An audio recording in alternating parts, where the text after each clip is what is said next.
Welcome to the Superb Owl number 3 finale night show. So this is going to go over all of the games which occurred on finale night.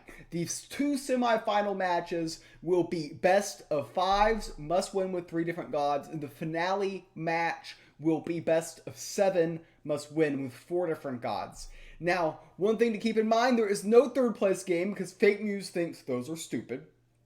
And in this format, the following are banned: Genesis, Trial of the Gods, Etherbots, and Light's Verdict, and all legendary cards. So that is the format. These will be the games that were originally aired, and I cut out a lot in the editing, a lot of the in-between stuff. So just keep in mind that this is a unique finale night broadcast because I'm not only a contestant in the Final Four, I'm also hosting the tournament. So I'm running my own 256 player event. I made the Final Four of my own tournament. So instead of having traditional commentary, you have me playing, which is weird. But let's go ahead and get into the matches. Number 1 of the Superb Owl 3 semifinals. M7SN coming out with probably zombies. I'm going second with Aggro War, which is not what you like to see. We've got the Valkyrie, which is good, the Raid Reveler, which is not as good.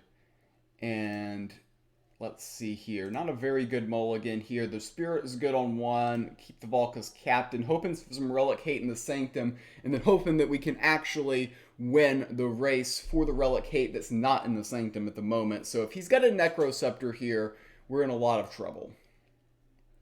Already in a lot of trouble if he has a Necroscepter. They have to turn 1 Encumbered Looter, which will be getting some value. They will be achieving a positive trade by trading this into here. But we have to do what we've got to do here. Come out with as much speed as possible. Hope they don't have the Necroscepter. They pipped this out on 1, which may be a sign that they don't have the Necroscepter immediately. But they were able to clear both of our minions. They achieved +1 in card advantage there. And not a good overall start for us here. We're trying to catch up for going second, making the mistake of going second with Aggro War here. And it's just going to be hard to get a foothold. If he's got the Necroscepter here, he probably just wins. But now he's got a Blight Bomb, and he's got a Wicked Fae. Unfortunately for us here, we don't really have much going on in our favor here. So, this is so ugly. So ugly indeed. And unfortunately, this just trades here. We're really not achieving anything on the board. Vicious Rend early in the game, you don't want Vicious Rend in your opening hand. And this is kind of a nightmare start for me to kick the finale night off.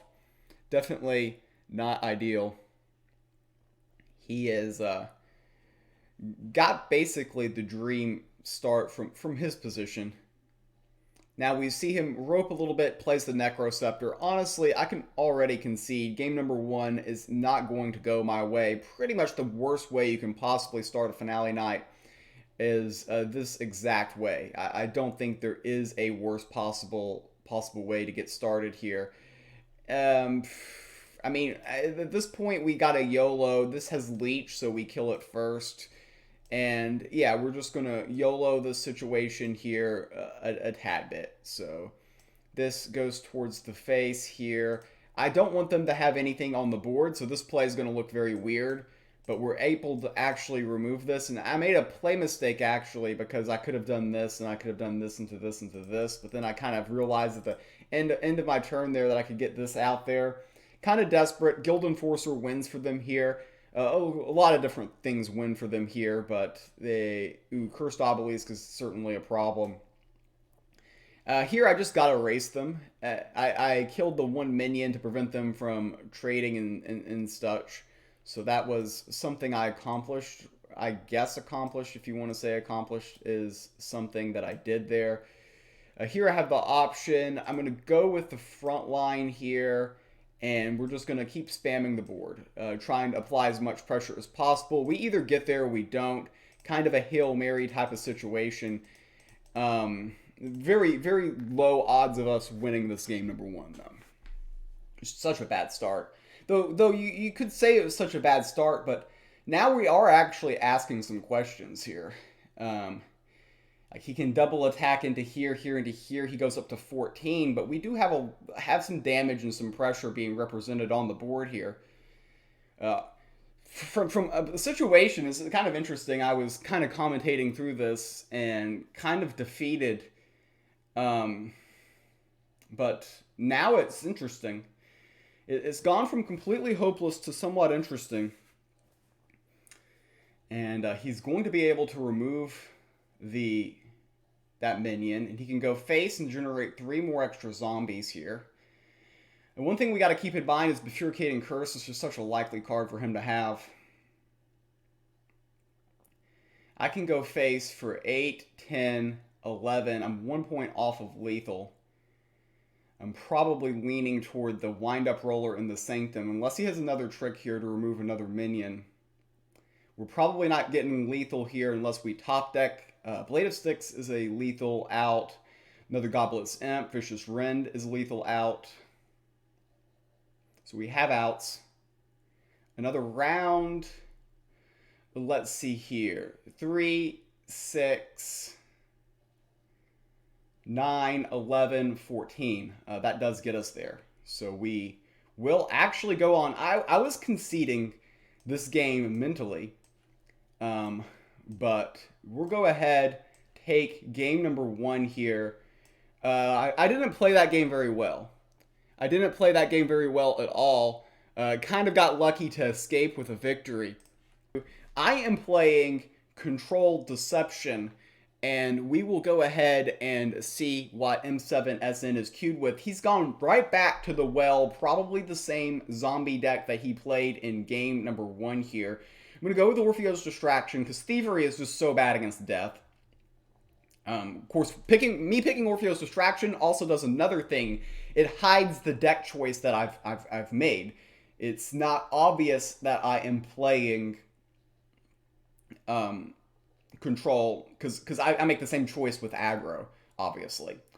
The Inconspicuous Carriage here. The Dedicant is just not what I want in this matchup either. Bound by Her Will is really good because we can get some certain targets. Cursed Obelisk, for instance. That's a big one. Armor Lurker is good early. We like that card. Get rid of the Blade Borrower. You could argue keeping the Blade Borrower because we have Bound by Her Will, but in this matchup, we're usually targeting the Cursed Obelisk.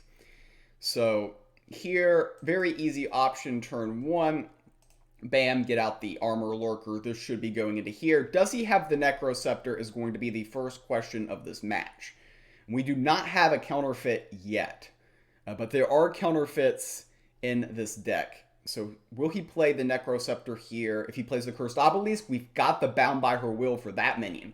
So we actually have the answer to the Obelisk here. We will, of course, just take that. We will take that, make that our own here. We always wanted one of those. And the Armor Lurker will go ahead and do its thing, chip away there. It's not worth going face for the extra 1/1 minion when their armored minion just takes it out. So go ahead, take this out. They can obviously trade here to zombie, but you know this is really good. So yeah.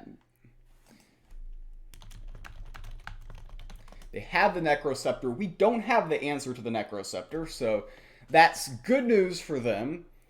Bad news for me, I guess, but it is what it is. We do not have the answer for the Necroceptor yet. An Inconspicuous Carriage, a solid creature to play here. I've got a lot of different lines here. Playing Armor Lurker, GPing, and Face is a line because we get the extra zombies. Tough. I'm going to go with that. It sounded the best in my head. The other line was playing Inconspicuous Carriage, but I also kind of like flat baiting here. This might bait a Blight Bomb here, and I wanted to play the Carriage, but was worried about attack Blight Bomb.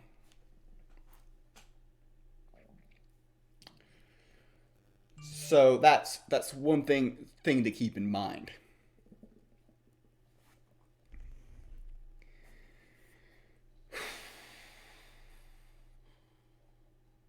So the obelisk is annoying. So yeah, we draw the blight bomb, and I kind of like that because it keeps the carriage more protected. So they do this attack. I think they know that I can. Well, yeah, I can just do this into this and just be fine here.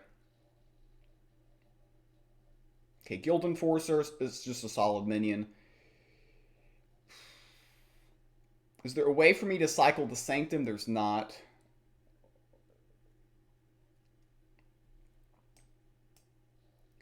So this goes into this. It's just super clean. I don't really need to flood the board with zombies necessarily. So just getting this out is fine. Getting one zombie is fine.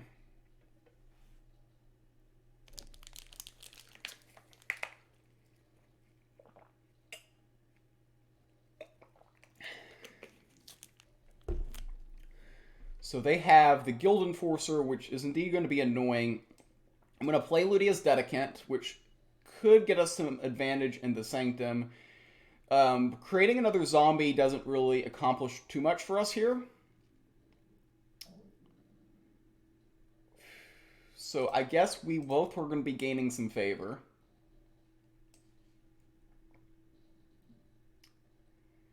I will hide here.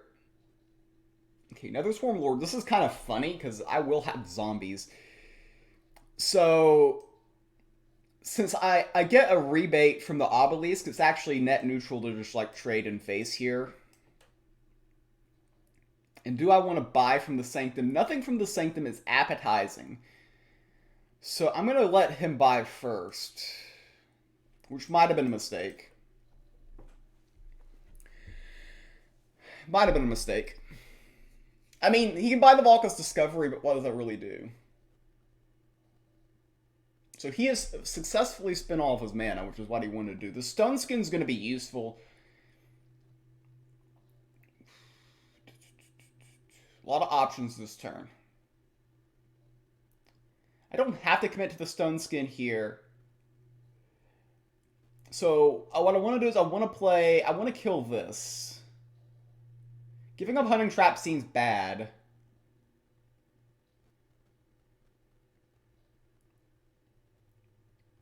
A lot of options here. Okay, I'm going to do this, and then with the idea of doing this into this. Okay, we got another Guild Enforcer. This. And the idea here is by giving up these zombies, we're flooding the zombies anyways, right? These go face. Got 2 mana left. I can buy the card draw here. It does give him the next pick in the Sanctum, which if relic removal pops up is there. Okay, Wither Fingers is something that might not necessarily be bad in the very short term. They can play Bifurcating Curse. If they kill odd minions, they kill this, and this. They kill evens, they kill this and this. So we're really not exposed too much on that end. Okay, they buy Valka's Discovery. This will make this minion not have backline, can put it into Blight Bomb range, and kill these 2 zombies.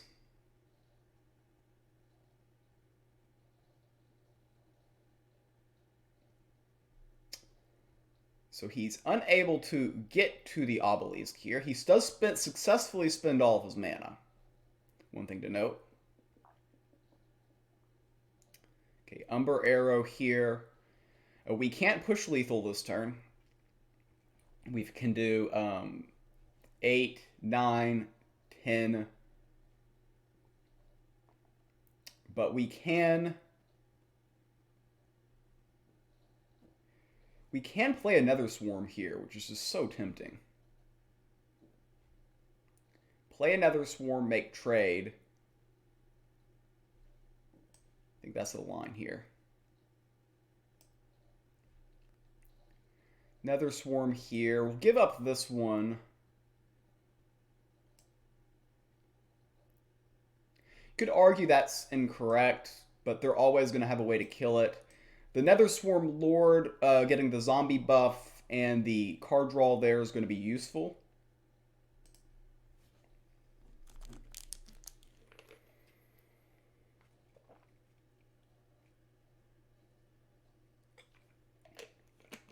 This is quite annoying for them. They can peel the Cursed Obelisk now. It no longer has backline. That's what they accomplished by buying Volka's Discovery. But in the meantime, we are getting a lot of value.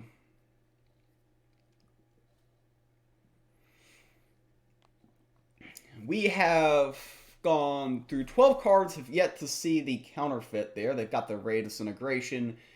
And I think we're going to see the Cursed Obelisk get peeled right here. Not surprised.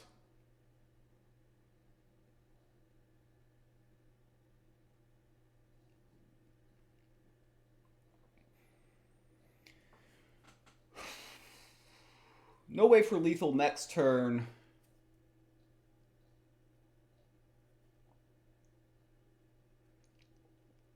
I mean, the form taking out their Leech minion is going to be somewhat problematic. We can play a Guild Enforcer form. Okay, another Umber Arrow. I like the Umber Arrow with the Uncanny Rogue. It's just a clear answer to anything. So this line just looks so smooth to me. Go ahead, get through that. Still get face here, here. Shuffle another Sanctum play here.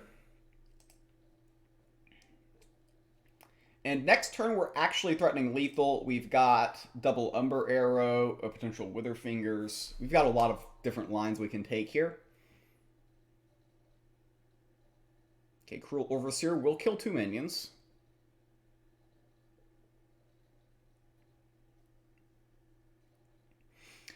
So I think he's... Okay, counterfeit. I think this is just the most soul crushing. Is just show them the counterfeit that I promise was in the deck the entire time. But the Hunting Trap is always meant for this minion, and go ahead and take this one out as well.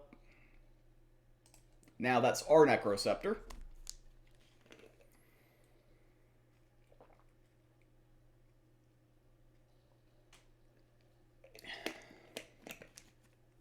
This is a difficult spot for them. The Necroceptor giving us heals. They're digging with Ruin of Sight. Of course, they play a small minion. We've got Umber Arrows as well. So a very difficult spot for M7SN here. We're at 30. There is no OTK potential in this format because of, you can't do Ceres and, Necronomics and tricks like that. So this is a very difficult spot in this format to get out of, and really good draw this game. We go ahead and take game number 2, take a 2-0 lead in the series. So this is Guns going back to the zombie well. If at first you don't succeed, try again. I did tech in Bronze Servants for this matchup in case. And do you keep both? I don't think you keep both. It's just unlikely.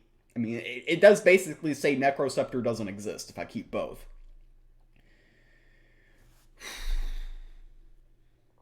This is such a weird keep if I keep it.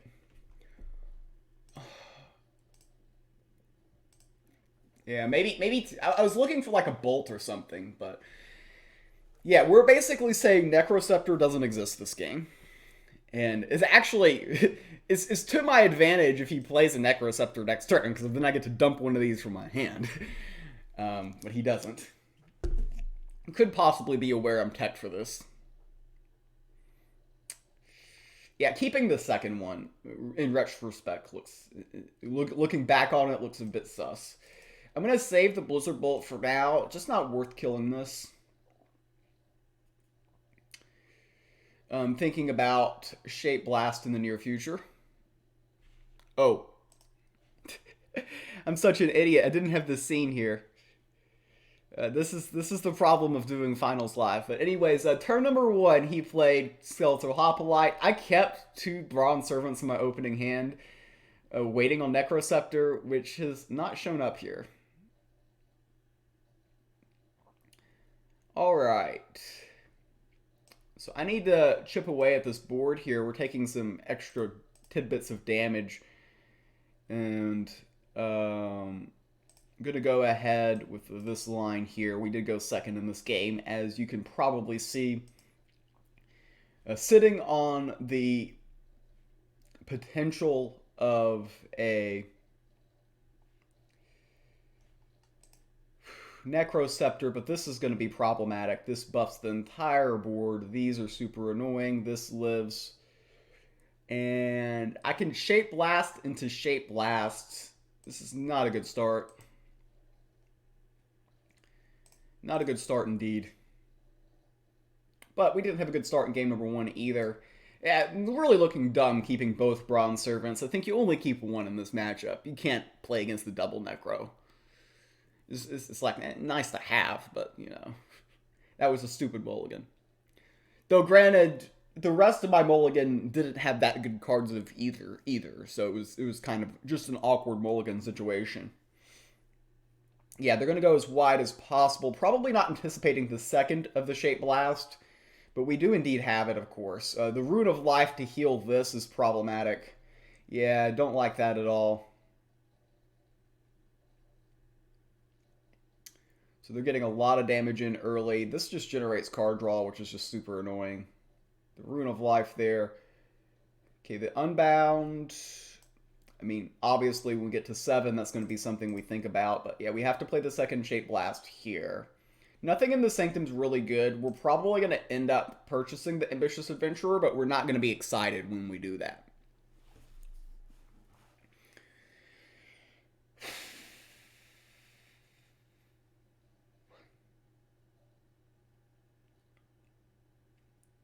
So here, okay, we're actually kind of happy to see that because we just peel this. Okay, City Planner. We need cards. Our current hand isn't very good. So go ahead, Crystal Tech.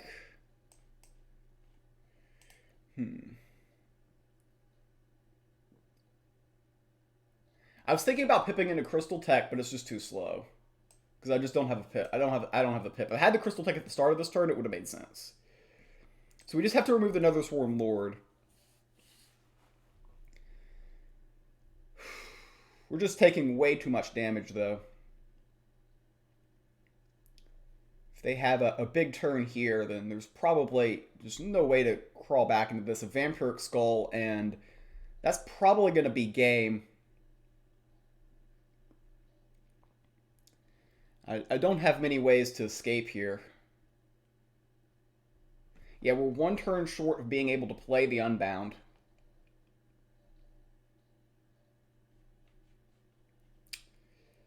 I mean, I can flame in this, but the Soul Burn just kills me. I don't have any healing, so yeah,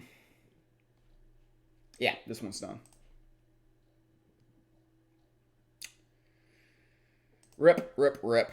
We gotta lose one for the people, right? We gotta. All right, he's going with War. I'm going with Control Magic again. Okay, Mage Bolt. Oh, we do like Crystal Tech in our opener. Unbound's just too slow. Bibliomaniac in this matchup's a little bit too slow. Going second can be scary in this matchup here. I like the Stormstress. The Star Shard is something we can do like on 1 or 2. Crystal Tech into Stormstress is big. I guess I can keep this.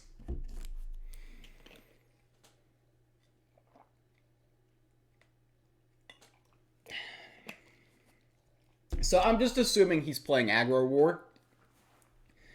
Because that's the main thing that goes on here. Is Aggro War.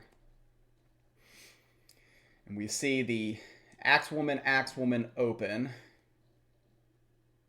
Okay, that's a great top deck. Probably not a better card in my deck to top deck than Time Bomb. That was the perfect one. And by the way, after last game, since Zombies was no longer on the table, I actually took out the Bronze Servants for Time Bomb.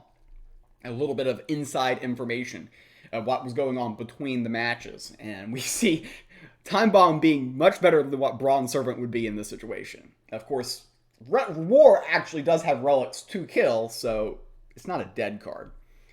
He's debating on whether or not to trade there, and it makes sense that he would think about that. But this time bomb trading into here, we Star Shard, and yeah, we have slowed down a lot of his early pressure. Next turn, we got Crystal Tech. The turn after, we have Guild Enforcer and or Stormstress. We've got our pick.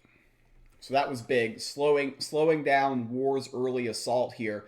The scary thing about this matchup is you can oftentimes get run over.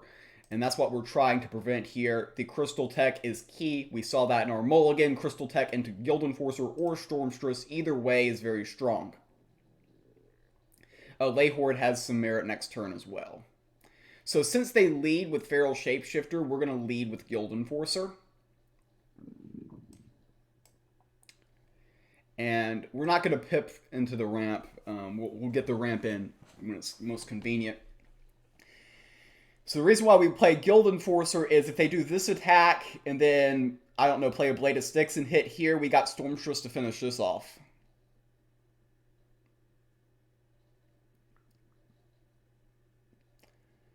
So White Furguard's a pretty big minion here. I've got multiple different ways to play this. I can play Stormstress. And I can actually GP, Flame of the Second Shattering, and kill this. That's a good line. I really like that line.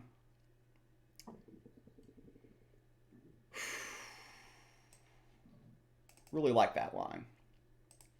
So, the Flame of the Second Shattering, you're not going to get to 9 mana in this matchup, so that's about as good as you're going to get. Remove the Tavern Brawler in case he's got tricks, like Blade of Sticks, for instance. Blade of Sticks this into this into this, then we do this and this.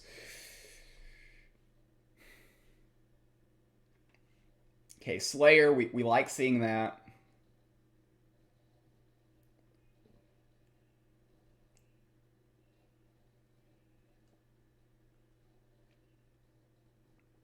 Alright. So he could have Soul Survivor here.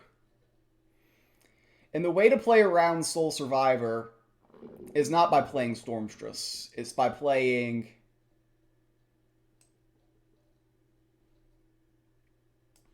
Flame of the Second Shattering, pinging, and removing this minion. Nothing in the Sanctum scares me. So if he plays Soul Survivor, we have Leyhorde. That's the idea. He does push 5, but then we're kind of stabilizing.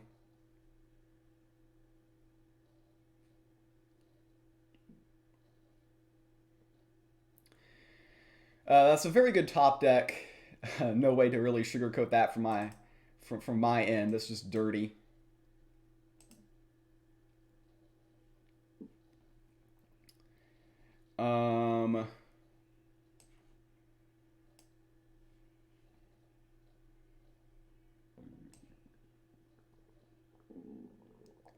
Again, I'm not interested in really shuffling the Sanctum.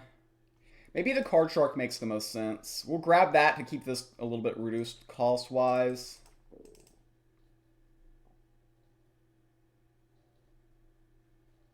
Yeah, he has the Soul Survivor. I mean, I had that in mind with all the lines I took. I played around that very well. I really handled that situation very well. I didn't commit the Stormstress.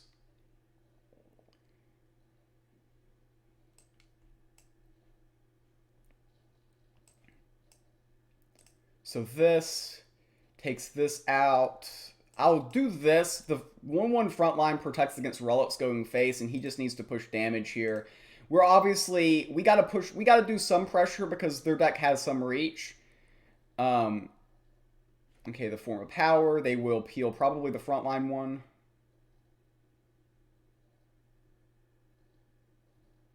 Or maybe they save it for a better usage. I don't know.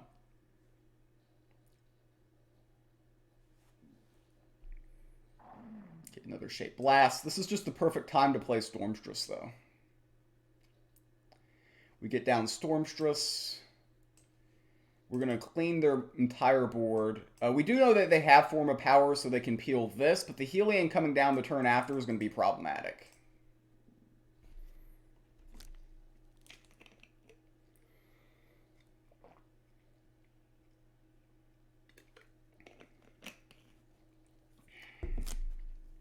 So they're out of cards in hand, which is good for us. We're just going to go ahead, peel that, drop down a Helion, and I think we win in 2. If they top deck double Vicious Rend, they win. Alright, makes sense to peel there.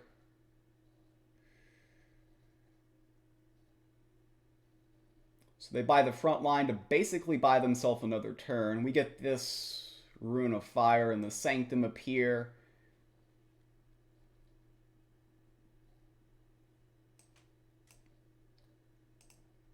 So we can go ahead, remove that. I want to threaten lethal next turn.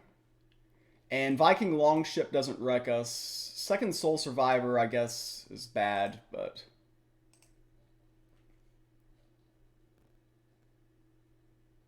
I mean, they still have to trade there.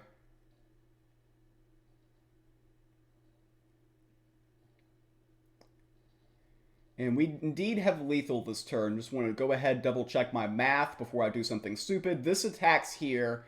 The Shape Blast gets by this. These two go face. That's indeed lethal. Okay. So that goes there. Shape Blast. 5 to each creature with Frontline. And these two indeed go to the face. And FakeMews will be advancing to the finals. That is huge. We have a miniature screen here. Oops, that's my screen right there. Okay, go ahead and close out my client here, and hopefully we get a full screen version. But at the moment, this is what we have. And okay, there you go. He's going full here. And there we go. Oh yeah, I don't have my cam on. There we go. I turned my cam off for the intro videos and back onto here. So we are now live on delay. This is like 6 minutes ago, but live on delay. We've got Squid at the bottom named Shiny Clutch taking on Franjek at the top. Franjek coming out here with zombies and Squid coming out here with Control Magic. Both have been very popular decks in the Superb Owl meta. And we see the early time bomb from Squid. That was a key card and a key top deck in my match against M7SN was when I top decked the time bomb. I really felt like that was a key moment in the game here. And Squid is a little bit dealing with the technology that's you add the technology on top of being in a tournament finals, and the combination there it can be a bit scary at times. So we appreciate Squid giving us his view, and he's submitted content for every single round of this tournament, so that has been good. Yeah, so Sam Bam taking a peek at Squid's C drive. This is a little bit of behind the scenes action that you don't normally get to see here. He does have the top deck Starshar Bolt, which deals the Cursed Obelisk, and he should not use a pip here, but he's going to. I strongly disagree with this pip management by Squid. It's just not worth it to kill a 1/1 one turn sooner. It's just not that much, not that important of a minion. So here, and it looks like Deck Explorer here. He's probably bringing up in another window what he thinks Franjek is playing. So there. Squid is an aggro player deep in his heart. So am I. So we don't like pips, apparently. And the thing is it's nice to have that pip, because on 6.5 you can play Unbound Flames. And here, I mean, he's got the Crystal Tech, which is good. And he's got to play the Crystal Tech. He's got to get his ramp going here. I don't really think there's another line. And as soon as I say that there's not another line, Squid's like, I'll show you another line. Here you go.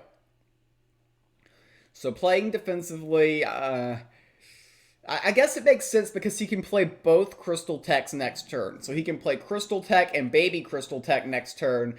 Meanwhile, that minion can get very, very annoying if you let it live for too long here. So I would say this is a pretty good start for Franjek. The double ramp here is going to be interesting, or he can just give up Unbound to kill one minion, or Tracking Bolt GP to kill one minion. I would prefer to play Tracking Bolt and GP over giving up the Unbound personally, but I just feel really bad if I'm Squid sitting there with a Crystal Tech in hand and unable to slap that down on the board. So it's looking like he says that the Fickle Campion is too much. He can't let it live. Granted, next turn he can still play double Crystal Tech, and then the turn after he can play Unbound Flames. Clutch, or wait a minute, who was it? Was it Villabesti who said, always, whoever takes the Ruin of Strength in the Sanctum wins the game? I believe that is a quote from Villabesti here, and I wonder if Squid is going to listen to that advice. I would definitely be leaning toward that in the Sanctum, because you do not want Franjek to get it. Franjek is down to 2 cards, so running a little bit out of steam. Yeah, okay. Villabesti clarifying in aggro v aggro matchups, but Squid remembers your quote and took the Rune of Strength anyways. Franjak's gonna be happy to see the Sanctum replaces with nothing useful.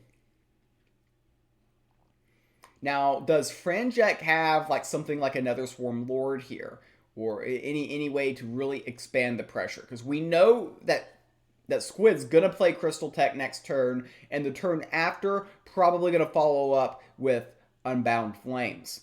So Franjek really needs to continue applying the pressure here, the maximum amount of pressure possible, and get Squid as low as he possibly can. Because as soon as he gets the Unbound, gets the board wiped down, and then maybe potentially gets a front line down, it gets really tough for Franjek. So we see Franjek on the rope, buys the Enraged Ally GPs. That just doesn't feel like a very good line here. Wow. I'm curious the 3 cards he's holding. Is he holding like 2 Ray of Disintegrations and like a Bifurcating Curse or something like that? This is the perfect time for Squid to play his Crystal Techs. He can set up the Unbound Flames next turn and then get himself back into this game. So he's only going to take 5, in theory take 5 here, and go down to 15, maybe 1 extra from the GP as possible as well. So that was a very, very big missed turn from Franjek. And that's the thing against these aggro decks is, for aggro decks, is you need to not miss turns. And here, it's not really going to matter, but it's got to be tempting to trade the 1/1 Imp into the 1/1 because you get the members bonus with the Enraged Ally when you make the trade. Is this board worth Unbound Flamings is the question that we actually have to ask now. And wasn't the question I thought we'd be asking at all. But maybe Franjek is kind of anticipating the worst here. Probably hoping Squid plays a front line. Could easily have double Ray of Disintegration in hand.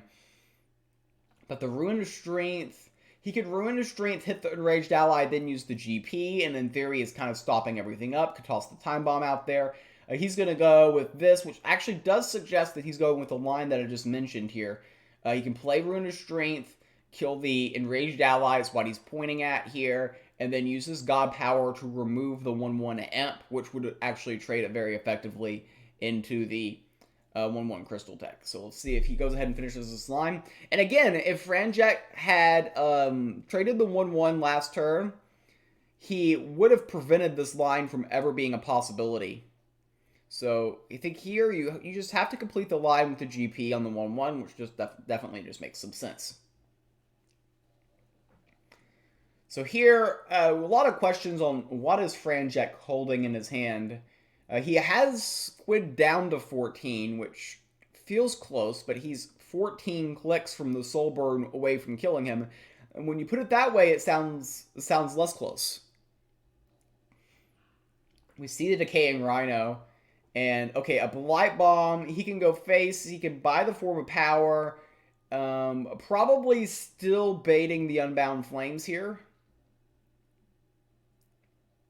If you remember, Franjak's death was super greedy. Good to know. He's got 3 cards in hand and had one really weird missed turn.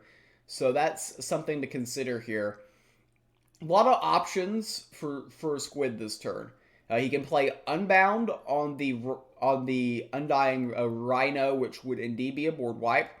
He can play Stormstress and GP, the Axe Woman, but then that leaves you exposed to a lot of the Ray of Disintegration stuff. Squid notices that he's at 11 and feels urgency, and I think the urgency was the smart thing to feel in that situation. You don't want to go down any further health-wise. You do have the safeguard in hand, which is useful. And the soul burn here gets Squid down to 10. And does Franjak have any way to keep expanding upon the board? Because we see the potential Flame of the Second Shattering. He can even Shape Blast GP that minion. So those are a couple of things going out right here for Franjak. He could easily be holding cards like End Times, Bifurcating Curse. Those are two cards that he hasn't really had a chance to play. Ray Disintegration is another card he could be holding. He passes here, which signals that he's holding probably something that I mentioned there. We're going to see, I think this is a good turn for Squid to take off here. He can draw a card. He can play Star Shard Bolt. He can play Time Bomb. He can play Safeguard Incantation. He has time to do a lot of minor things and then hope that you set up really powerful turns after this. And I think we're definitely at a minimum going to see the Star Shard here and probably the card draw, yeah. So he gets the card draw. That was expected. The Star Shard's pretty much expected. Interesting, going with the Flame of the Second Shattering instead of the Star Shard. See, the thing is, I'm less certain about that. I get what Squid's doing. He's being mana efficient, and he thinks that he's going to use that on a minion anyways, but I think that's also a face condition, a win condition, and the Star Shard is more limited. I would have personally played... I would have played the Time Bomb also. I would have played the Star Shard and the Safeguard as well, instead of doing what he ended up doing. So he's going to go ahead. Pharaoh's Heirloom actually just trades with the Time Bomb. But he does leech 1 point of health. And still with 3 cards in hand and not much going on here. But then again, you look at Squid's hand and it's not like he has much. He gave up a Flame of the Second Shatterings, which is some of his burst here. And yeah, it's going to go ahead. Order of operations there, a little bit awkward, playing the Safeguard after playing the Stormstress. Of course, he draws the Lay Horde, so none of that matters.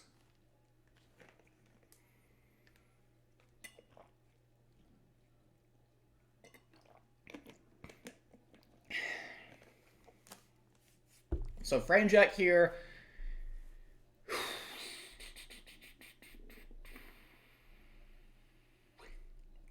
I mean, I'm just curious what he's holding. I mean, he's got 4 cards in hand. He's consistently not doing much of anything. The Rune of Life in Squid's hand can be key, because we could easily be holding 2 Ray Disintegrations. And I think right now, Franjak has removal, but it's just like, none of this feels worth. Is what I feel like. Is his entire hand is probably for removal. Wouldn't it surprise me if out of frustration he plays Bifurcating Curse, which just clears the board.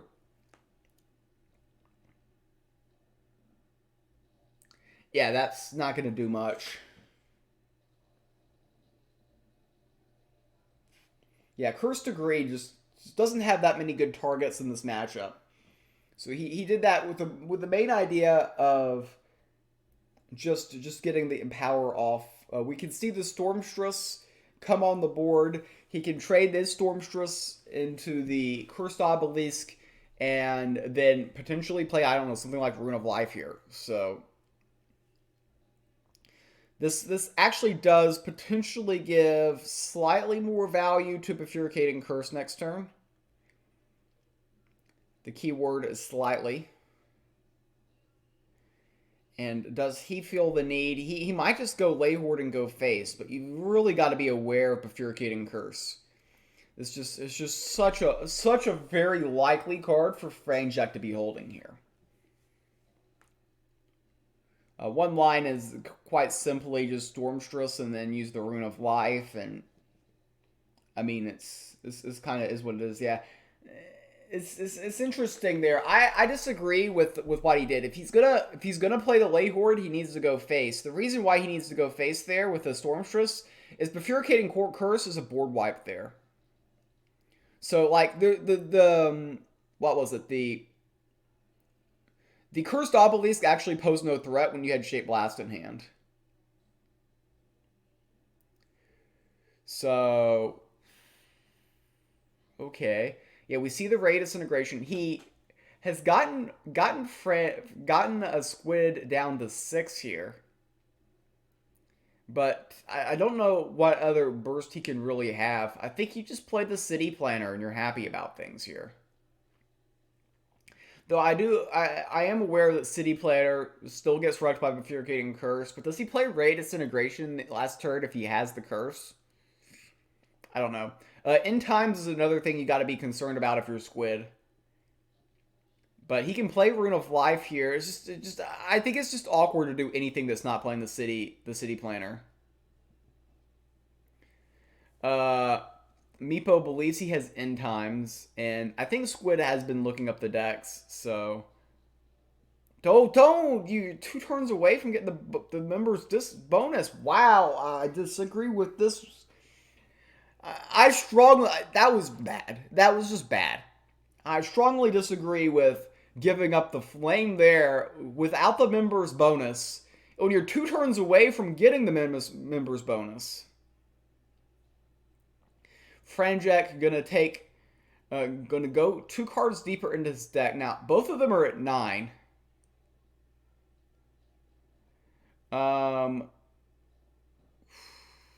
This is just really hard for Franjak to win. There's so many just outs for Magic to flat win here, I think. I mean, do you even use your God Power here? Like, serious question. Because if you use your God Power, you lose to Worm Breath. And Squid playing Flame last turn would have confused me. City Planner makes sense. Meepo says, imagine having the other flame now. Yeah, or even having the first flame. As if anything, just as a surprise factor. Franjak has to whiteboard here. Franjak has to whiteboard here. And we still see the Starshard Bolt in Squid's hand, which was the card that he elected to use the first flames on instead. Corpse Explosion, 2 points off here. Oh, wow. He didn't have another 1-drop, though. So, game number 1 goes to Squid. A very tight game. If he had another 1-drop, that would have been lethal, the Corpse Explosion. Taking on Franjak. Squid up 1 game to 0, queuing in with Deception. Franjak coming out with Deception. It'll be interesting here. Is this going to be aggro Deception, or is this going to be control Deception? And we can tell by Squid's opening hand, he is playing control Deception. And Franjak is... we don't know yet. We don't know. The God Power doesn't tell us anything. Squid is playing an insanely greedy control Deception. We're seeing Toast to Peace. Ooh boy, this is interesting. Interesting deck from Squid. It's interesting. On ladder, Squid is known for playing Hidden Rush Deception. It's kind of one of his pet decks in a deck that he's had a lot of success with. And we see from Franjak the early Switch Duelist, which actually could indicate maybe aggro. But we see the Lethargy Mage, which is the hard counter to a Switch Duelist. So, what Squid was hoping for was... Squid was hoping for like a Dark Knives and a Dark Knives and then him just winning with Lethargy Mage, but that doesn't happen. Double Beguiling Blade doesn't work. He just needs to pip out the Lethargy Mage, keep things very simple. Double Beguiling Blade would actually hit the Whisper Baron both times. But this is a great start for Squid here. You don't give up the Stone Skin, just play the Lethargy Mage. If he plays the Lethargy Mage, the Switch Duelist becomes a 0-3, then when it switches, it becomes a 3-0 and dies immediately. So, just as a situation, you just slam the Lethargy Mage here, and we see him rope a little bit, find the correct solution. A little bit nervous in the tournament spotlight, tournament situation live on stream here, I think is what we're seeing from Squid. I'm a little bit surprised that we don't just slap that out there, but he took his time and did eventually find the correct solution. So, will we see an attack with the Whisper Baron? No, he's going to hold back the Whisper Baron. The idea is that you're going to continuously buff that Whisper Baron, then it's going to get really big, and then your opponent's going to Rapture Dance you. Oh, wait.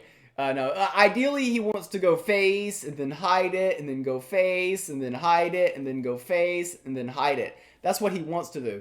But my scenario is likely as well. But we see the Umber Arrow from Franjek, which catches me by surprise. And that will allow him to potentially get a full clear here. He can attack with the Armor Lurker or just use the GP to remove everything that Squid had on the board. Initially, I had Franjek on an aggro deception deck. Now I'm wondering if it's more or less mid-range. Very interesting decisions for Franjek to make here. He does attack with the Armor Lurker, so he obviously has plans for the other 2 mana, right? And I don't like that. So he saved the 2 mana, but he re-hid his minion. See, he could have just pushed 2 damage extra face. He's only hiding a 1 attack minion. This makes no sense. Squid doing the only thing that he had the option to do that turn, so his line made sense. I don't know. Well, yeah, exactly, Meepo. I agree with what you said. There's no real need to keep that 1/3 or what was a 1/2 hidden. It did not need to be a hidden minion. So to me that the whole line seemed a bit weird. So Squid already, the Lethal Prowler, so this is going to push additional damage. I'm guessing he wanted to have a minion on the board to set up the Lethal Prowler. However, we're going to see that the Ruin of Strength being purchased is big. We're going to see that Squid has a very easy way to deal with the situation. The interesting thing is Stoneskin Poison does not stop Lethal Prowler. But the Umber Arrow killing 2 minions and not letting him have a side chick is key. You just don't attack with the 1/3 for Lethal Prowler. Yeah, exactly. In fact, he could have... In fact, if he wanted to do... there's a lot of different ways he could have played that for sure. But yeah, I disagree with the line he took. Avoiding Bound by Her Will. Well, he didn't with this attack. So will we see the Umber... I mean, we got to see the Umber Arrow be played here. I don't know why we are... Okay, he's going to keep the Umber Arrow back. I mean, I guess this makes some sense here. But the Stun Skin on the Lethal Prowler is just stupid. That's just a terrible use of a Stun Skin if he uses that.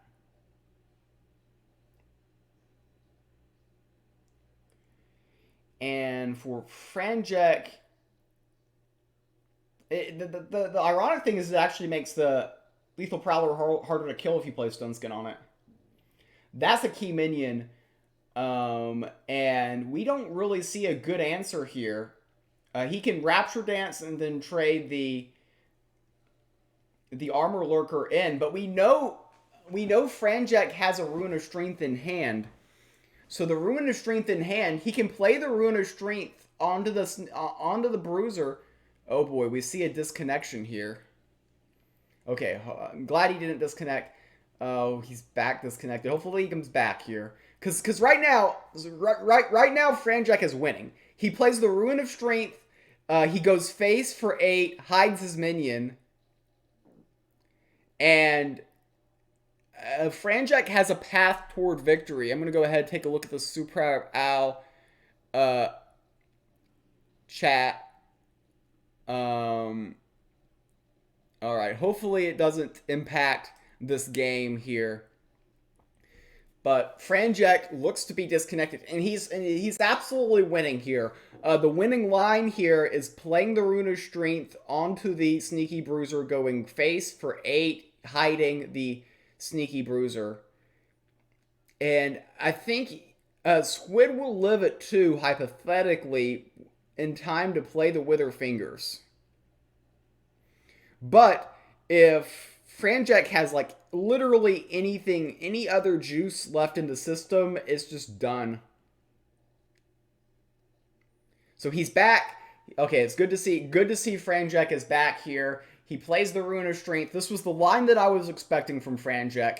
He can indeed hide the Sneaky Bruiser. Yeah, Toast of Peace is a good card here. Sriracha, as mentioned, we saw it in the Mulligan. We see the Guild Enforcer. Of course, he can hide the Guild Enforcer and push 8 here.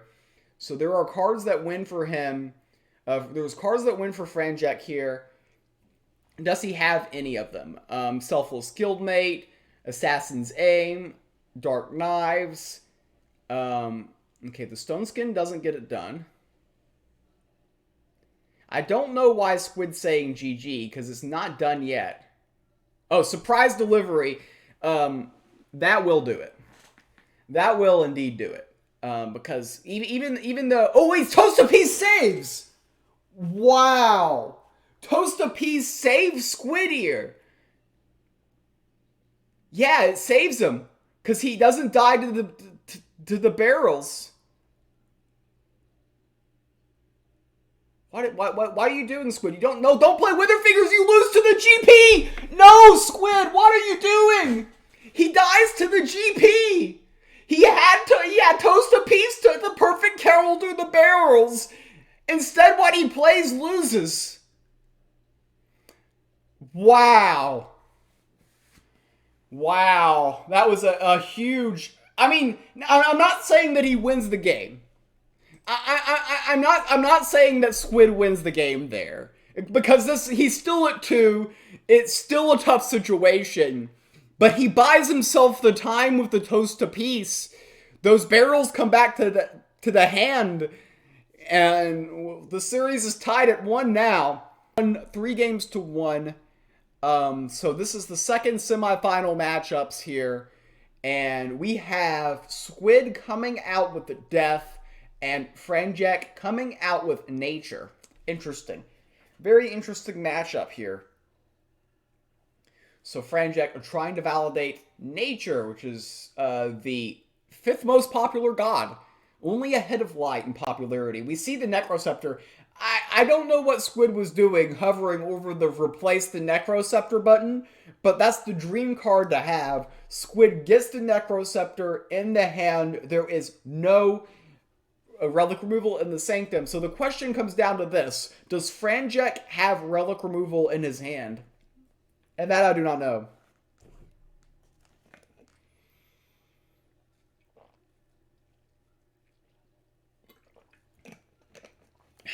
So,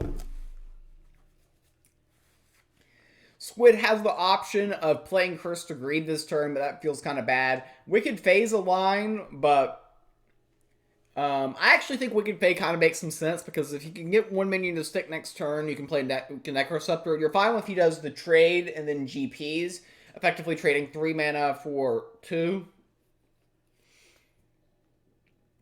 So I think we'll see a Wicked Fae played this turn, but he's going to use the full rope here for sure.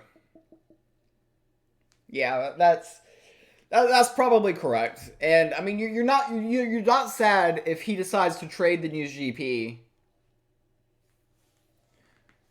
So, but yeah, big question in this game is, does Franjek have relic removal? And I like what Franjek did there. He put the Confused on the 1/1. Oh, well. Okay, I was just about to give him a compliment. I thought he'd go face there, but he didn't. I guess it makes sense, because he is worried about potentially Obelisk, potentially Necroceptor here. And Squid has the options. I would definitely play Necroceptor first, because Obelisk dies to a Canopy Barrage right now. And you would like to get a little bit more value out of that than that. He can also just use the GP and pass here. It's kind of passive, but that's okay as well. It conserves the pip, but you're also saying that the early Necroceptor doesn't do too much. Be interesting to see if Franjek has relic removal. A lot of nature decks love playing Nefarious Briar, which Franjak probably just slaps out next turn if he's holding it. Squid using the full amount of his rope here. And going to elect to play the Necroceptor, which is, I think, the play that we were all expecting him to do. Was the play that we were all expecting him to do here. And we see the Pip, we see the Briar. Yeah, that was always going to be a possibility in this matchup, especially if Franjak has been spying on Squid and thought that it was going to be a possibility that he was going to see a zombie list. And now this is a very tough spot for Squid. You don't have the Necroceptor. You can't stick the Obelisk. If you play the Obelisk, at worst, Franjak can use the GP, the Fey Flame, and the Briar to remove, and since you don't have Frenzy, it doesn't stick. So I actually think that Squid made the correct decision that turn, but now we see the Blade Fly, we see Squid going wide. He is hovering over that Bifurcating Curse. He knows the Bifurcating Curse is the key card in this spot, and he's very fortunate to draw Tomb Carver. That's a very great curve-centric play here. That's going to buy him the time, I think, to get to the curse. But we see a very well-timed Lightning Strike from Franjak, and he can go face here, and I mean, nothing in the Sanctum is very good. That's the only thing that's bad for Franjak here. Pushing a little bit of damage here. Yeah, just using the GP. Wicked Fae, it provides board presence. So he's thinking, I think, about playing Obelisk and Wicked Fae as a way to take less damage.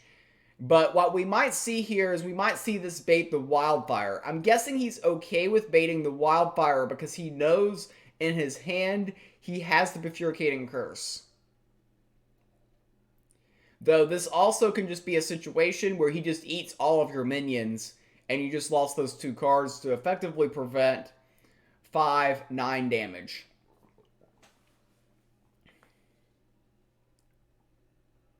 Yeah, Franjak can indeed pick a card from the Sanctum to refill. In fact, he could have done that last turn. Maybe taking the Ruin of Life because the healing might be more effective for Clutch than, I mean, for Squid than for Franjak. Or the Archer. That's fine. A fine pickup as well. And interesting, he's attacking with his non-confused first. This is something I disagree philosophically. I would have definitely led with my Blade Flies first. And the tough thing here is Franjak is going to be able to... Is it going to be a Canopy here? Okay, Canopy, okay. So he does clear the board. The Bifurcating Curse kills everything, though. Everything is even. So this will be the easiest decision Squid will make all tournament. And you see him not even use the rope that turn. So there you go. We see him use the Bifurcating Curse. Like I said, no easier decision will be made. He's going for the Root of Life. He says that's the best card in the Sanctum because I need to gain some health. Now we see a 3-3 in the Sanctum. We see Wind Up Roller. At worst case, he can play 2 cards from the Sanctum this turn. One will probably die to Curse to Greed, but Squid probably wants to get out that other Necroceptor here. But he's going to go with the Wind Up Roller. He might be attempting to shuffle up some Relic Hate in the Sanctum, and he gets it. So you can't play the Necroceptor right now. It dies immediately. Squid immediately shows the Nightleaf Trapper, and he is not loving to see that Sanctum play. And Franjak has the favor to purchase that right now. So he can't play the Necroceptor this turn. I think he's going to end up empowering Curse to Greed. He's going crazy with his mouse in his hand right now because he's not enjoying the situation. This is a very good spot for Franjak. All right.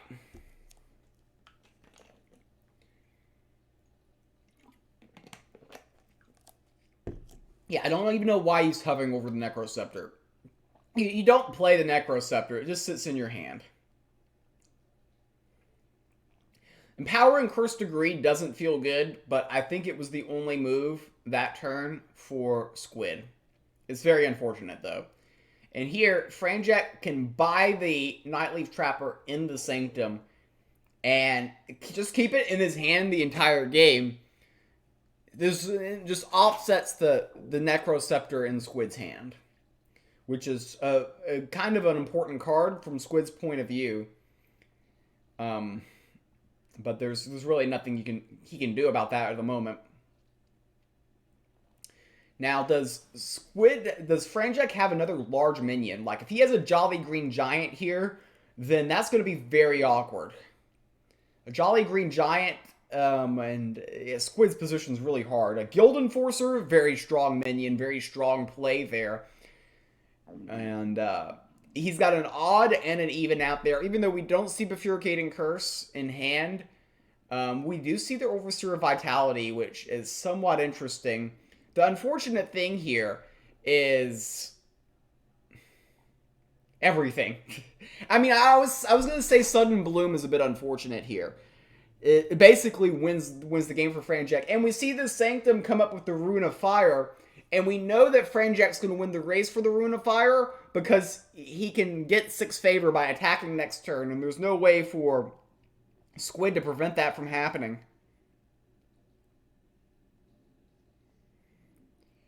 So here, I'm assuming Franjek has lethal. I don't know. A Wildfire is lethal because of the Sanctum. Sudden Bloom is lethal. So a lot of different things. Vicious Manticore with the Rune of Fire, that is lethal as well. Franjek gonna go ahead, take game number 3. I need to run to the restroom real quick. I've been drinking too much of this. I'll be back probably before they restart for making the Superb Owl Finals. And we have a War v War match, and critically in this situation, Franjek going first. I do like this mulligan so far from Squid, just looking for a third card here. Squid might be, okay, yeah, that looks very aggro. Very good hand from Squid. So he's going second, but he has a good hand. And sometimes that's worth more than going first, despite what chat says. Don't listen to chat here. But, of course, the counter argument here is if Franjek also has a good hand, then going first is probably the difference between winning and losing here. So we see Franjek come out here, and I think that's going to end up trading for the Woodcutter Imp. See,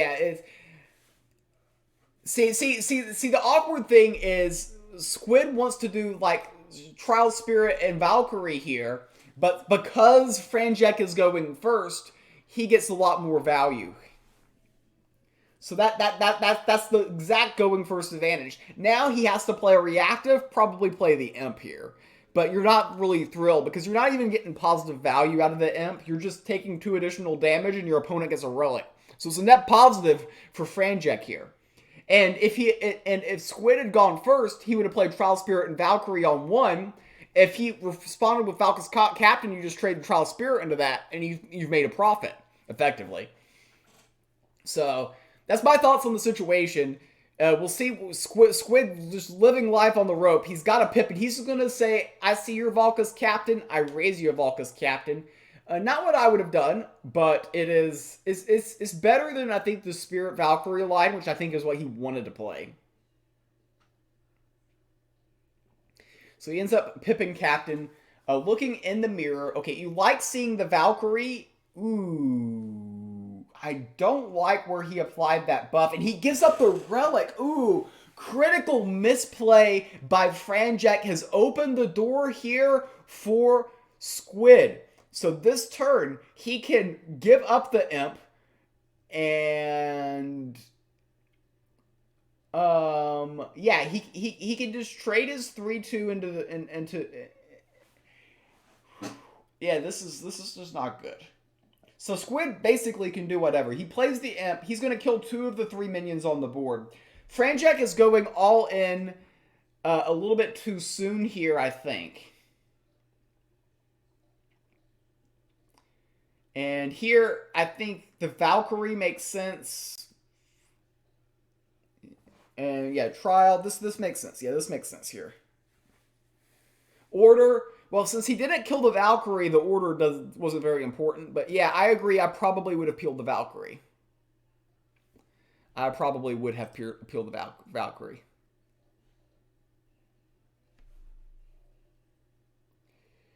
All right. So we see the Blade of Sticks.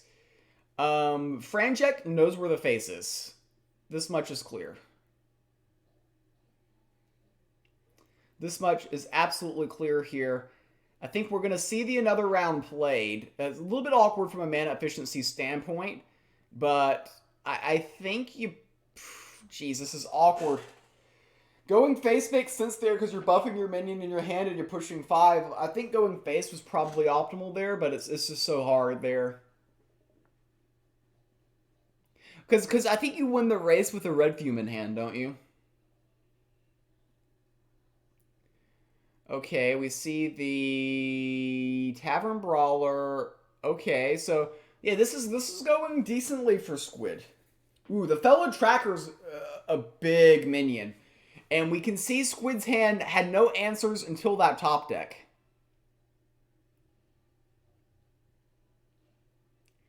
Had no answers until that top deck here. But that is a 2/4 minion.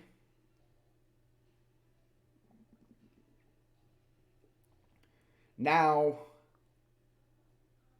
does Franjek have a way around that Valkyrie here?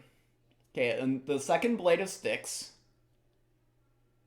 Red Fume on the Valkyrie is just going to be insane. And we're just going full out Degen here, straight towards the face. The Red Fume, though, should basically win the game for Squid here. I mean, I don't see the race going against him here. I guess if Franjek got white for a guard, that could change everything. So he's debating on going to the face here or going into the imp.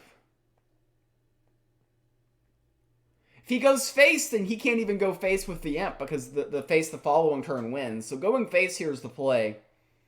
Got to push the damage here. Because Squid just can't go face here. I mean, Franjek can't go face here.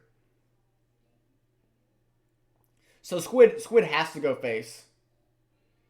He's debating here. Sees the heal in the Sanctum. Needs to make a decision here. Well, Squid actually is threatening lethal next turn if he attacked with the imp. The key words are if he attacked with the imp. Franjek needs a front line here. And white for guard. Wow. The chat mentioned it. The chat got it. Franjek going towards the face now. Franjek going towards the face. And unless Squid top stacks, he's basically screwed here. Because Franjek is threatening lethal, and that's game. A boat would have been lethal, but there's no cruise ship. Is this the Tournament of Destiny for tournament underdog Franjek? Wow. And by the way, this win clinches the prediction bracket for FakeMews. The red fume on top of it. Gotta add the juicer there. Just to prove that nothing matters. Franjek advances to the championship. Alright everybody, the best of 7, the championship here we've got going on. We've got myself taking on Franjek here.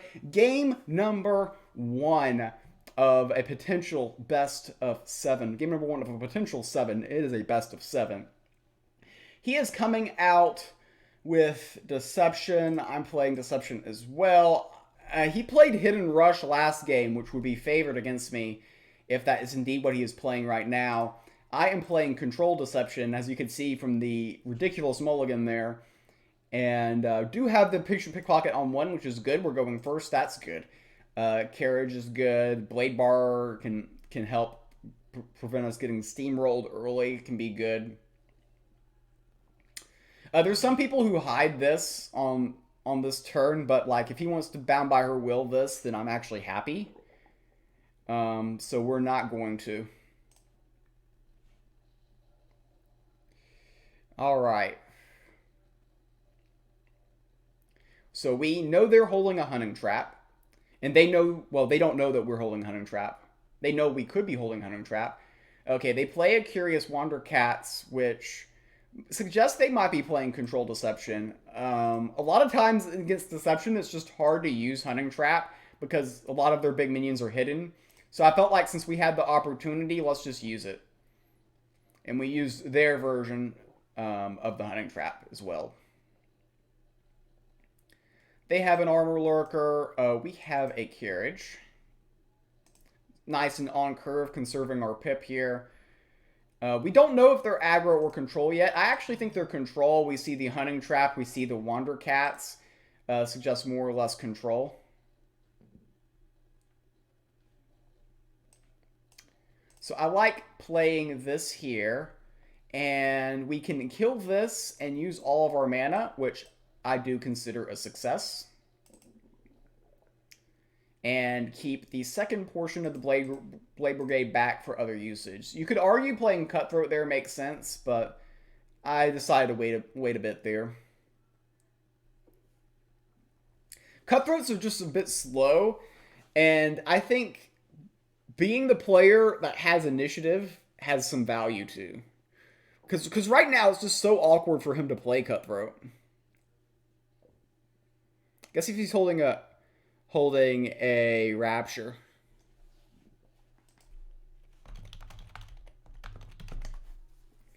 They have Bound by Her Will for a 1-2. That can't feel good. Yeah, because I think normally you're wanting to use the strength reduction and other lines to get value. So yeah, like just getting everything off here is great for me here. I can actually take a turn off in Cutthroat, and it's not bad. Let's do it. We get information here. So they have a Cutthroat. We take their Cutthroat. Cutthroat, take Cutthroat, then take Witherfingers. Pretty solid. They've got a Hunting Trap. We knew about the Hunting Trap, and they've got a Guild Enforcer as well.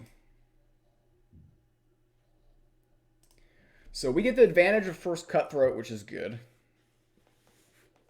Oh, they topped that Cutthroat! Wow. Okay. That was a top deck. They topped that Cutthroat after we take their Cutthroat. And I was planning on taking their Witherfingers. Now they're going to Cutthroat again, and they're going to get our Witherfingers. That was a huge turn of events in this game. So I'm not pipping yet. They might think that there's nothing good to steal since I played this. They know I have Umber, Blade Brigade, Armor Lurker, Rapture, and Hunting Trap. And since I played the Guild Enforcer, they might not be tempted to play the Cutthroat. Because they don't know I pop decked Witherfingers. That's one thing to keep in mind there. One thing to keep in mind. But no, they stick with it. They say, I'm going to go for it back to back, and they get the card that is just top deck. This is absolutely ridiculous and great from his perspective.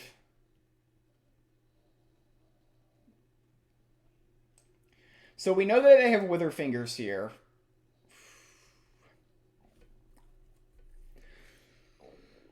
I can play Lambasting Wand. It pushes 6. We know he didn't have Counterfeit at the time.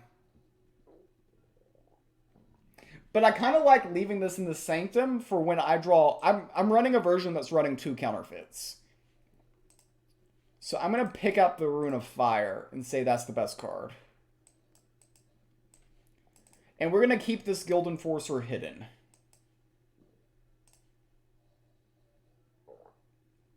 They're going to play Witherfingers here, and then we're going to Hunting Trap the Witherfingers. Yeah, but they've got 2 Witherfingers is the problem. And I guess that makes this minion kind of useless. Yeah, maybe it was a mistake playing the Armor Lurker, because I knew about the double Witherfinger coming. Yeah, that was definitely a mistake.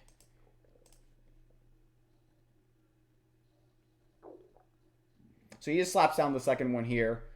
And now it's awkward because we don't have like a clean anything here. Okay, carriage.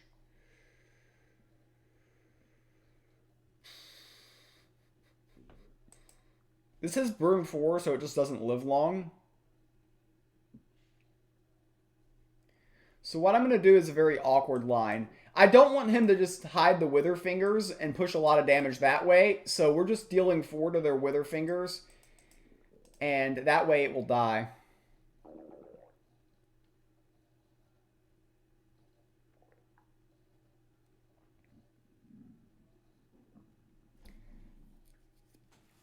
So they could like play Guild Enforcer and hide here. Or they could hide the Guild Enforcer.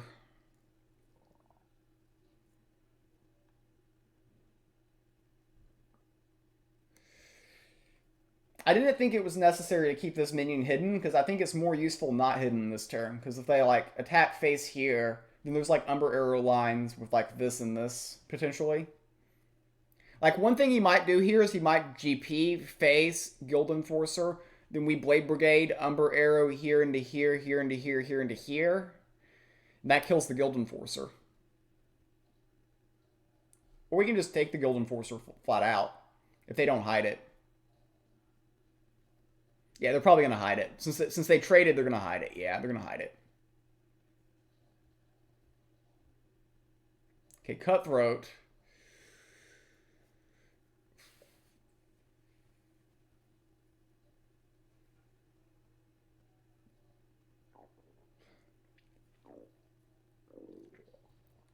So they don't have any more Cutthroats left in their deck. But if they're holding a Helion right now, it's very awkward. This might be too soon. Yeah, it's pretty bad.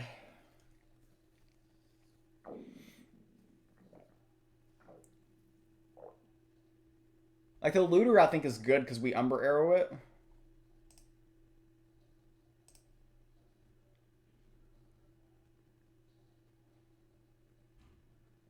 Though you could have argued I could have taken the Looter just to kill it myself.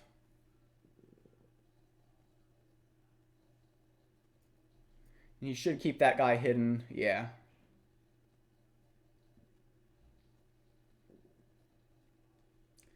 Helion, we do know that they have double Hunting Trap in hand. So when I get to 9 mana, I can play Helion, Pip, and hide it. Which is just the most ridiculous thing you've never heard of. So I think this is best for now.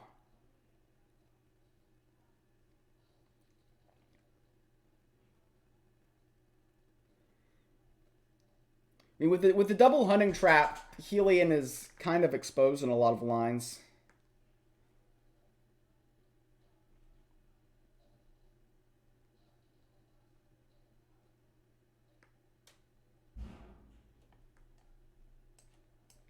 All right, so we're gonna steal this, go face so we can draw. Another one of those. This goes there.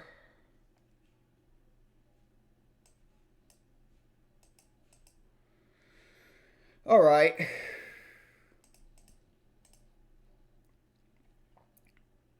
So we're still sticking with our plan of winning with the Helion here. And we can play the Helion and hide it. That's important because we know of the Hunting Traps.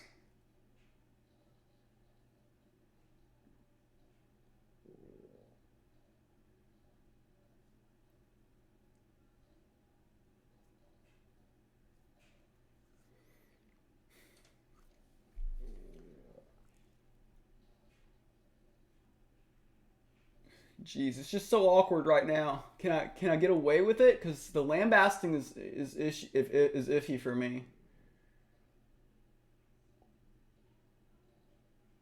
Raptures do nothing. One turn away from playing Helion and hiding it. Can I do that? Because he can push 6 plus 6, 12.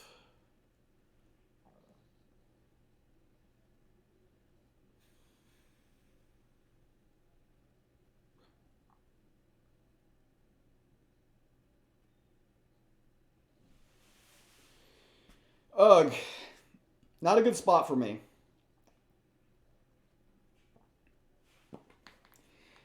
This deck's running 2 counterfeits, and I don't have any. I thought that leaving this in the Sanctum was a trap card. I don't think I have time for my plan of hiding Helion. I think I have to play it and kind of get him to do some things to this.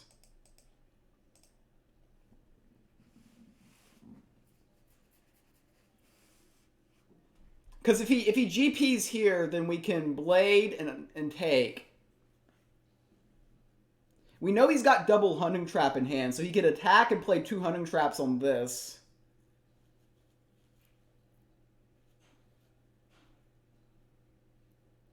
So Umber this goes here, hunting trap here, and he can pip out the GP here. Wow, the dude's a magician.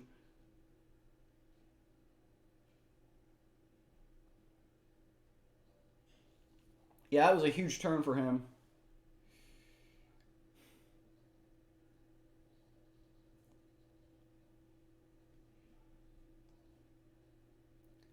Huge turn for him indeed. And has 0 bombs shuffled in his deck by this. Alright, I don't want to take any more damage from this because we are under a lot of pressure right now. So get this in play.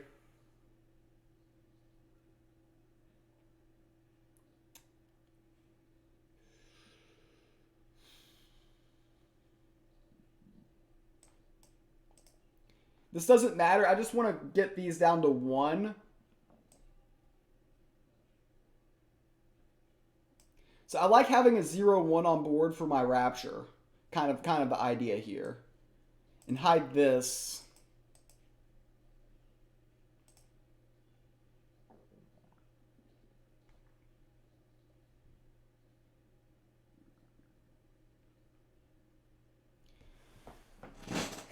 Okay, so yeah, he just gets rid of it, which makes sense. It's good alertness on his part, but we've got to ask the question to him at least.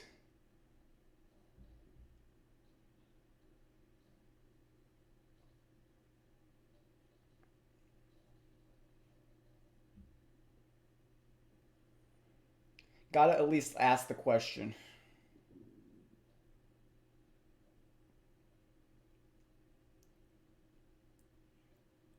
So do they have Rapture here? And it's got to be tempting if they do. It's got to be tempting to play it if they do.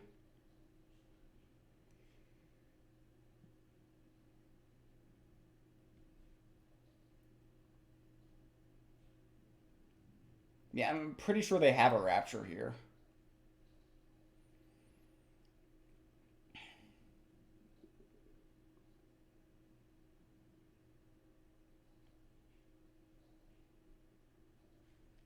Stone Skin's pretty useless.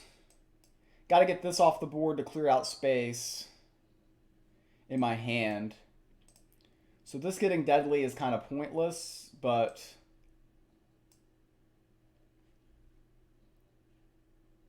it is what it is. They've got Rapture.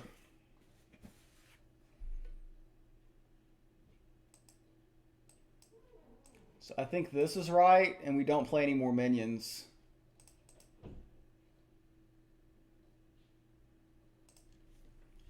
They can get us to overdraw with Wind-Up Roller.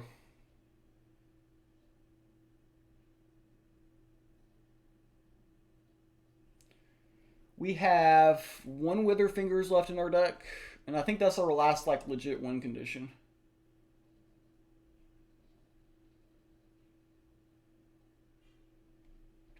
Guess 1 out of 10 isn't that big of a deal, though. Yeah, baiting the Hunting Trap makes sense. Beguiling Blade, Beguiling Blade.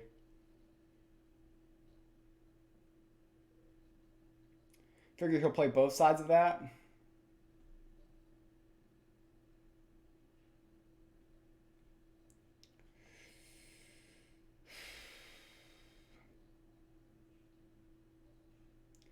That line makes sense.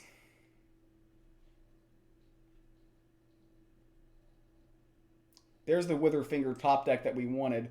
This is a huge top deck for us because we can hide this sucker. And now I think we're finally winning this game. Or in a winning position, I should say.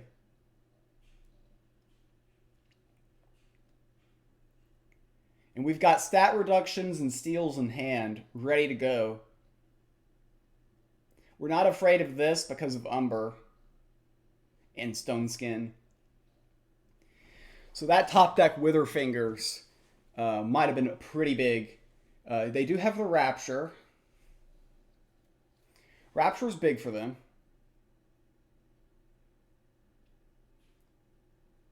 Will they play any other minions, though? Any other minions that basically gives us lethal. Okay, that one doesn't give us lethal. They're hiding that minion. Interesting.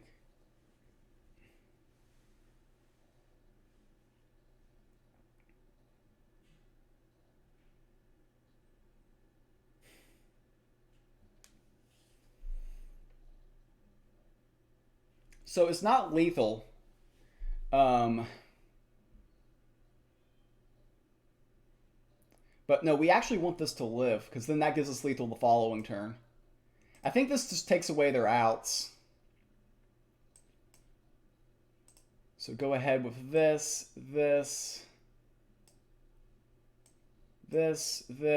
and... I mean, Rapture Dance is the only thing we're scared of, right? Yeah.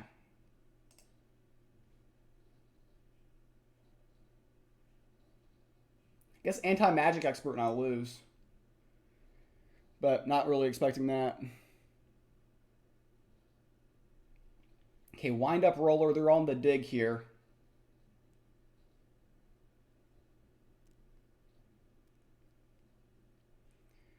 They're on the dig. They're trying to find an answer. That card's not going to do it. The GP's not going to do it. And game one of a best of 7 controlled deception mirror goes our way. Wow. If that's a sign of things anymore, I'm queuing in with Magic. He's queuing in with the Death. This was the match I lost against M7SN. One thing to keep in mind, that have already lost this exact matchup already today. We got the Crystal Tech, which is good here. Star Shard's pretty solid. Bibliomaniac not bad either. I'll keep this. I'll keep this. Got the card draw into the Crystal Tech. I think is just good.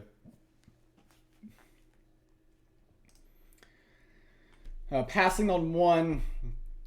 Certainly stuff like Obelisk and Necroceptor we're not feeling great right now. Yeah, they got the Necroceptor, so we need a Bibliomaniac to see if we can get into some answers here. The last time in this matchup, I kept 2 Bronze Servants and didn't see a Necroceptor. Now I see a Necroceptor, no Bronze Servant in sight. It's how the game goes sometimes. No board wipes either. So not a very good hand, and they're going very wide. So we really need to top deck some things here. I mean, we're like already in the Desperation Shape Blast zone very shortly.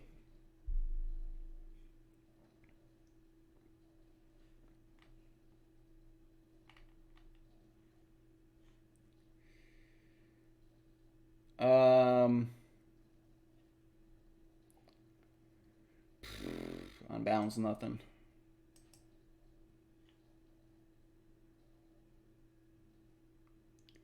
All right.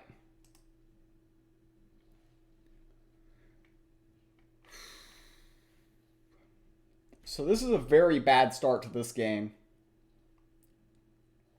Trying to figure out a way to sugarcoat this situation, but I mean, if he just has Corpse Explosion, he wins unless I top deck here. I can play Guild Enforcer and pray, but like, what are the odds that Guild Enforcer lives?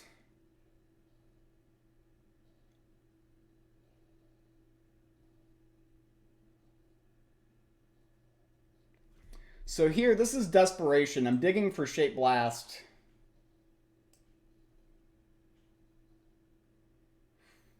Wizard Bolt.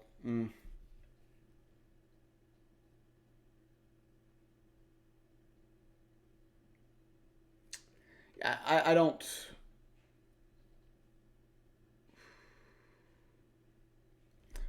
Honestly, chat, this is really bad because Ray Disintegration wins instantly for him. But what are you going to do?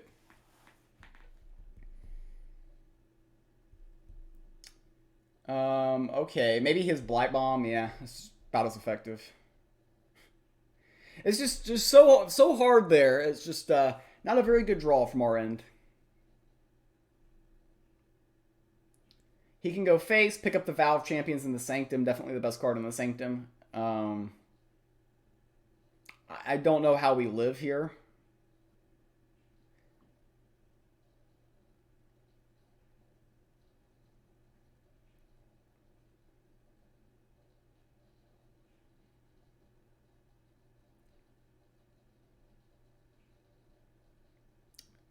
There's the Bronze Servant.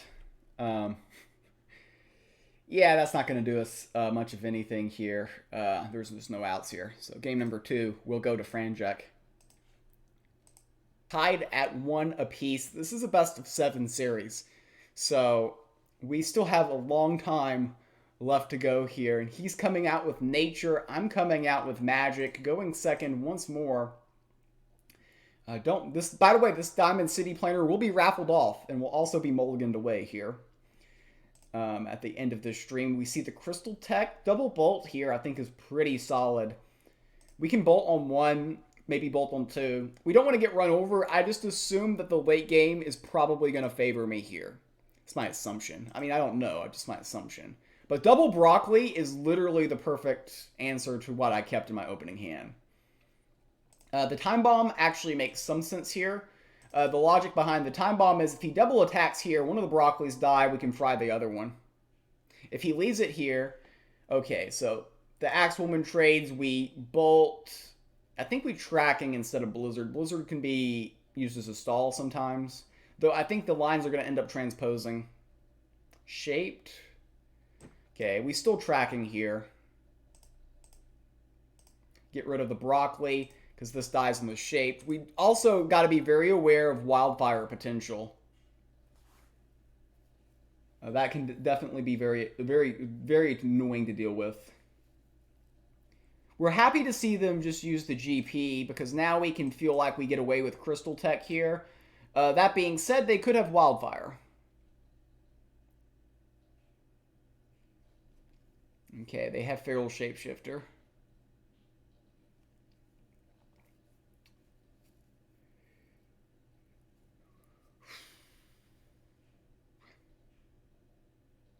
Buying the Val, so they're gonna. It's interesting. This might have been better, more useful for them. I don't know.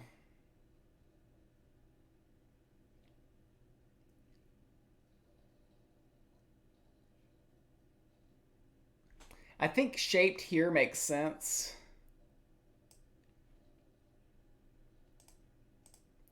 Next turn we can fry here, and we're not vulnerable to Wildfire with this line because of this and this.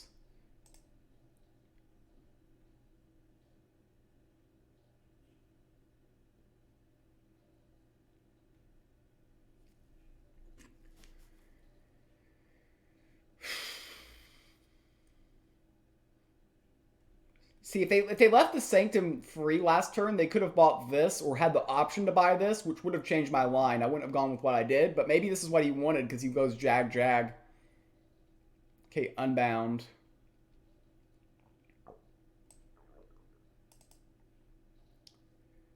Okay, I don't get hit with Sudden Bloom this turn, and if he has Wildfire, I kind of want to bait it.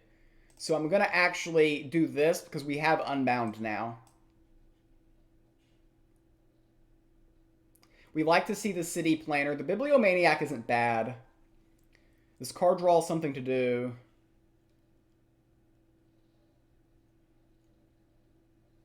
Not bad at all. We'll keep it. You could have argued getting rid of that, though. Okay, Vicious Manticore. They're going to push a lot of damage face, but we do have the Unbound. They have Vow of Champions in hand. That's 2 additional points of damage. They can buy this. We buy this, which kind of offsets that. Oh, they buy the Rune of Life. They don't want me to heal. But they're okay with me picking up the Rune of Fire. Alright, we have to Unbound here.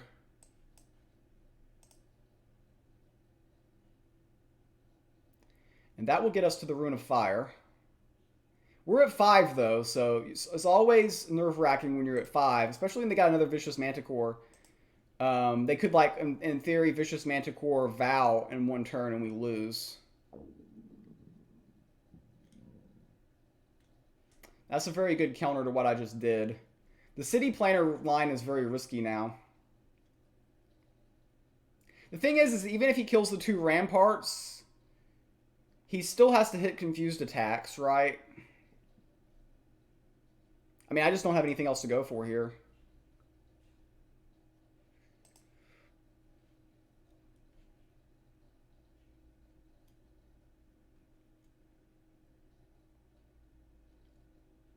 The Canopy. There's lines here he has lethal. Like if both confused creatures go face, he has the Vow, which finishes this off. But this one misses, which is good for us, actually. And that's probably good for us unless he's got another Canopy. Ooh, he's got another one of these. I really need another board wipe here.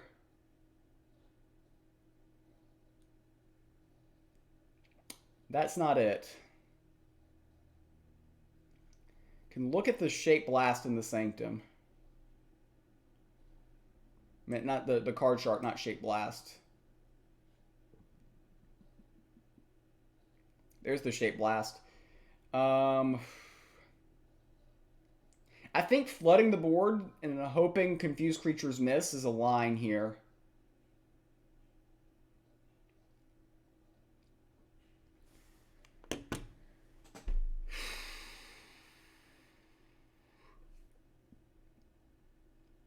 I lose to Wildfire.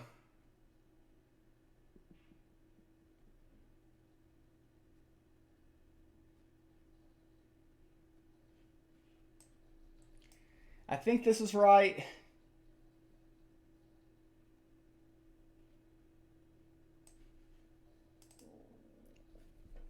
The question is do we go face with this or not? Card Shark. I guess we don't.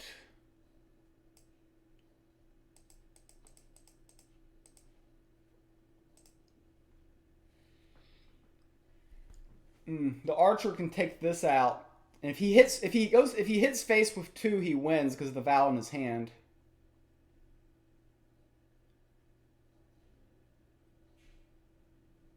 There's just so many cards that win for him here. Vicious Manticore wins. So many cards win. Okay, that missed, I think. Though it missed in the best way possible. That missed in a bad way for him. We're hoping this misses as well. Okay, he makes sure it lives. And then it misses. So now we can play Shape Blast here. And are we getting somewhere here? This could be a miracle comeback if we pull it off.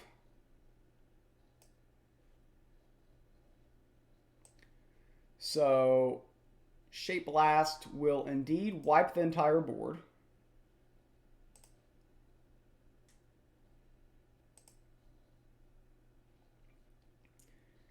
And I think we want the front line in the Sanctum. We just want to really establish the board, because we're going to play Guild Enforcer the following turn.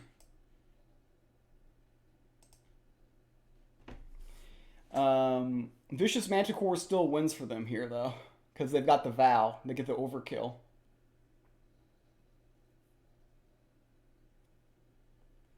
But the Guild Enforcer actually kind of changes the math somewhat. Lightning Strike. Ooh, we baited a Lightning Strike with this. We're feeling great. Maybe they did that to buy this.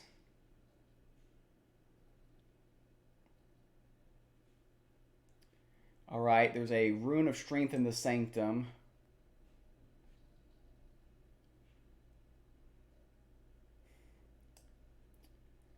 I am going to Blizzard Bolt this and leave this here. Trying to pull off basically a miracle comeback here. Okay, he's got one card left. That's the Vow.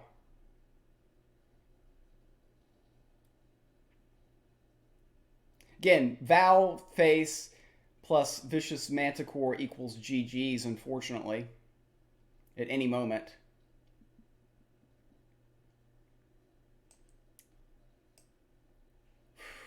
I mean, I hate to babysit badgers like this, but I think it's necessary.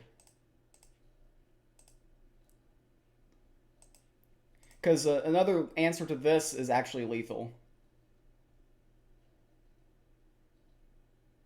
Okay, we actually deal with this relatively easily.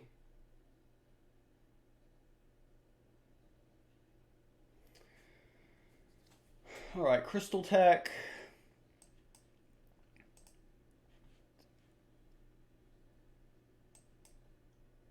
This.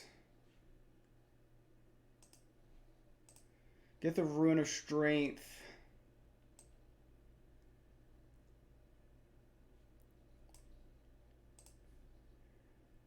This, and... I mean, at this point, I gotta push some face damage here. I can't be too afraid of the Badgers.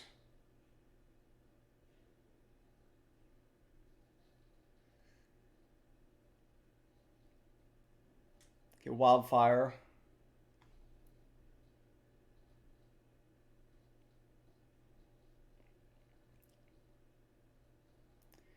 Flame of the Second Shattering is interesting.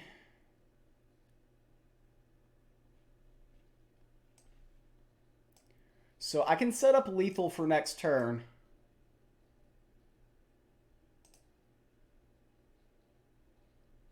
And I want to kill as many Badgers as possible in case he gets by this somehow.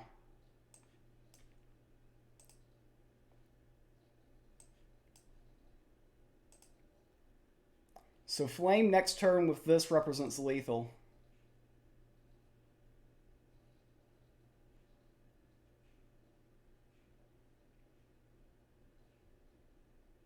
Moonlight Charm does not do anything for our opponent here.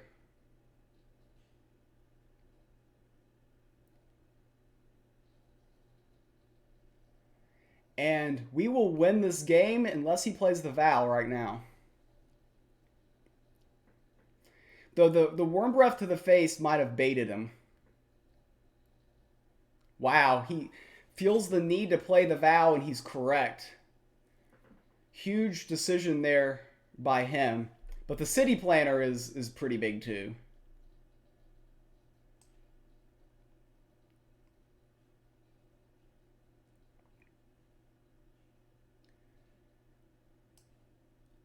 So this. I don't want to buy from the Sanctum. Too many stag things happen and yeah, that's not good. Not good for the heart. I think this is the safest line.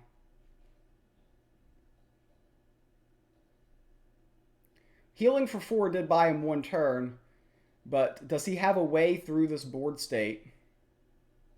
He does not. Wow, huge come from behind win in game number 3. So that last game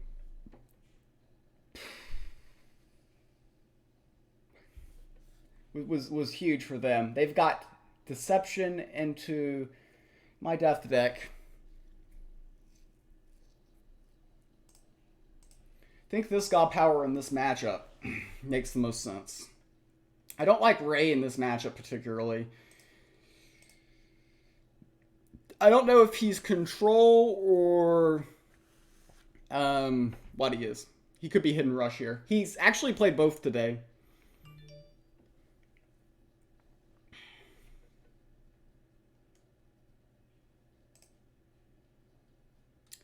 So using the GP there is better than not because we do have some leech potential in hand. If he's controlled, then the Obelisk can be pretty borderline. Okay, this. All right, we're not super afraid of this going into here because of this going into here.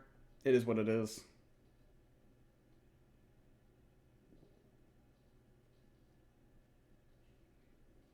And, okay, so since he GP'd there, I think that he's probably Control Deception. Because Aggro Deception's probably tempoing there. Wicked Fae gets value there.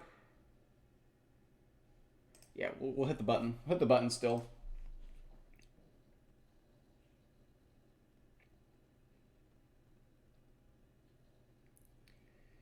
And Armor Lurker plus... Okay, they pipped to GP there, which is interesting. Not always the best idea.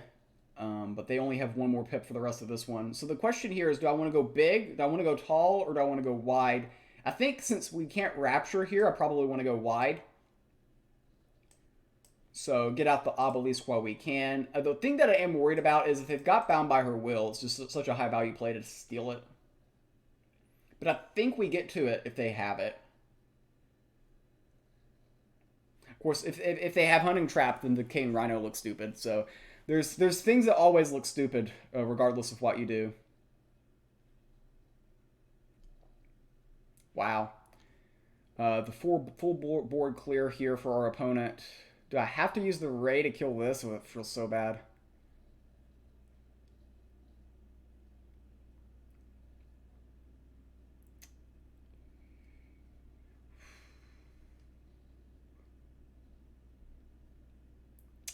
Yeah, now I'm in a situation where I don't like any of my possible plays. The Nether Swarm Lord would have been perfect if we could have stuck down the obelisk, but we were not able to. Bound by Her Will was a little bit too much there. The thought here is this snowballs, so I'm getting rid of it. But man, I hate using the Ray there.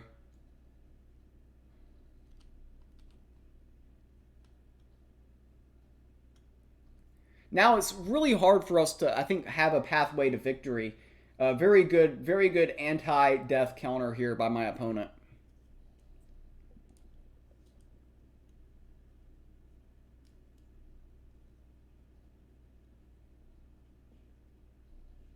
Okay, the Rune of Life. It doesn't really accomplish much. Cruel Overseer is pretty cool. Play that in 2 turns. If I knew I was going to draw Cruel Overseer, I definitely don't kill the obelisk, but it's cool.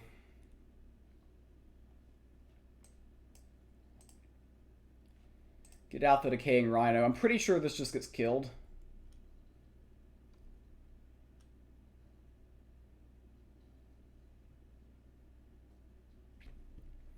I just don't see it living. Yeah, so that GP makes sense.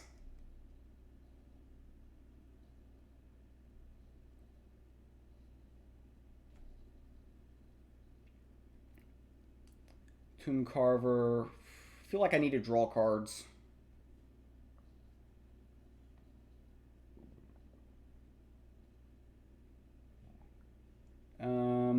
It's not a good line here.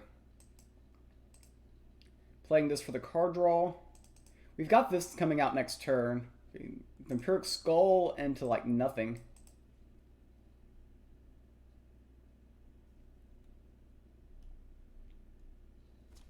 Wow.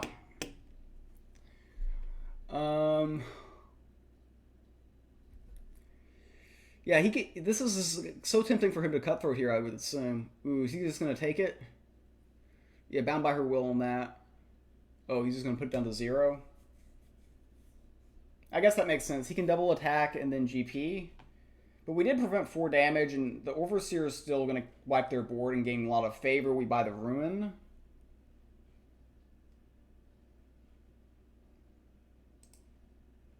But this is going very well for our opponent since we're playing this with no board.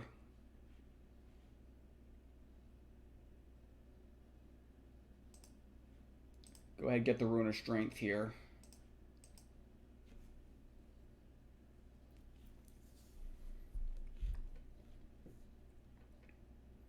The Nightleaf Trapper, yeah, I mean, we haven't drawn our Necroceptor yet anyways, so... I forgot that it was in my deck. It's been so bad. One of those days.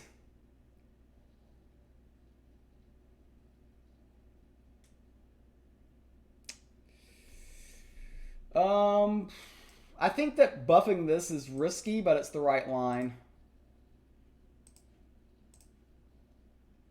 We spend all of our mana. We're not vulnerable to the carriage. I think he's less likely to be able to steal it. Because he's got the second half of a blade borrower, so he can get that down to a 3/7. But I'm not sure he can get it down to enough to take it.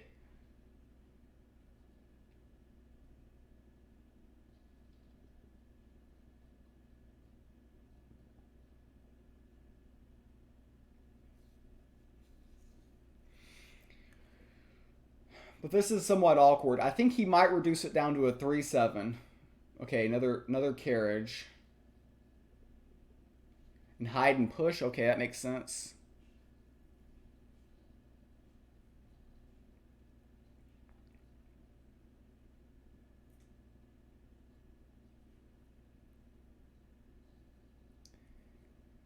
I don't want to play this turn. It's the problem. I don't want to shuffle 2 bombs into my deck either. I guess I don't have to shuffle bombs. Vampiric Skull. Get this back. GP. And we peel. This dying is probably good because of Rapture Dance.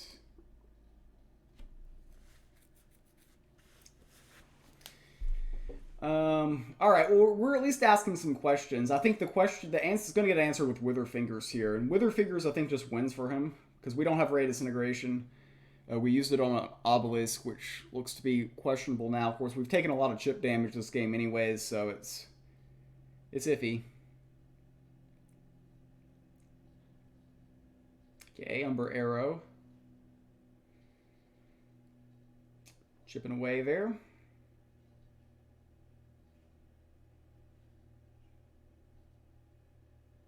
I mean, Cruel Overseer pushes a lot of damage here. I mean, we're really asking the question. Really asking the question here. They do get 2 draws, 2 more chances for Wither Fingers themselves. Do I want to cycle the Sanctum? I think the Archer's the best card.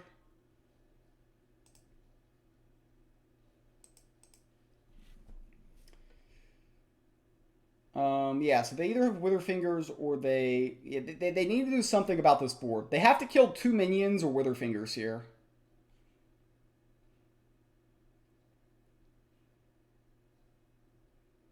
Wither Fingers is so awkward because if I go wider, I get raptured. But if I do nothing, I think I'll lose. Okay, Hunting Trap on that. Okay, Beguiling Blade plus Beguiling Blade, baby. Okay.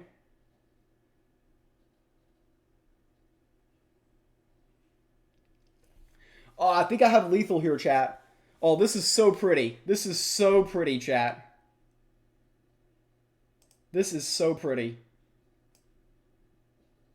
Curse to Greed. These 2 go face. GP. Oh no, I forgot to use Empower. JK. Wow. And now it's 3-1 in our favor. I thought we were gonna lose that game. I thought we were gonna lose game 3. I thought we were gonna lose game 4, but able to find ways to win both of those games. Absolutely critical. Now it is a 3-1 lead. One game away from potentially winning the Superb Owl number 3 as the tournament host. And here we have going second with Aggro War, taking on Selena's Mark Nature. So not a good mulligan here at all. This card is so bad in this matchup. It just doesn't kill anything and just gets wrecked by Jags. Jeez, pretty bad mulligan here. Not going to sugarcoat it. And the worst possible card to get my open hand is this. The interesting thing is, like, Blade of Sticks can be somewhat okay in certain spots here. Okay, Valkyrie's okay here. Like, Valkyrie and Rend is a line next turn. He might just do this and this, which sets this up to dying, basically. Ah, okay, so this and this into this. Order of operations kind of key here. Yeah, so we have to render. No, we can blade here. We can blade a 6 into this. This is such a good start for him, though. Yeah. My deck doesn't like being on the defensive, and we are forced to be on the defensive due to this great start by our opponent. Take out the broccoli first before it grows.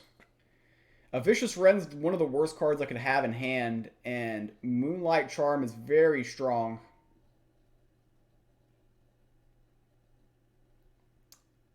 Thundercaller not so useful at the moment here.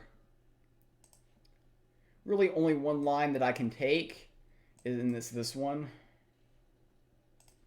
They're going to play a minion. It's going to get bigger with Moonlight. Then I've got to see if I want to do this line or go face and this. Okay, ooh, yeah, we're going face here.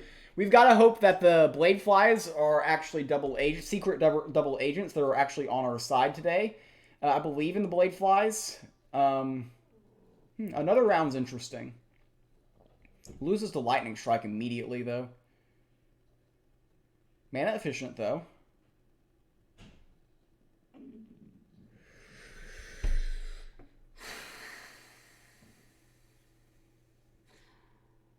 What are my outs here? I think pushing face is just what we do.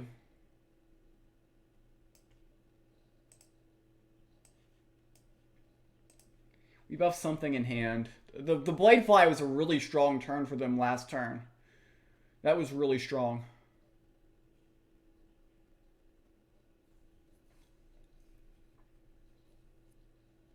I don't even know if that was best or worse. I thought that this was getting lightning striked about 50% of the time. It's interesting here. If we can get to the Rune of Strength, we kind of deny some value from this.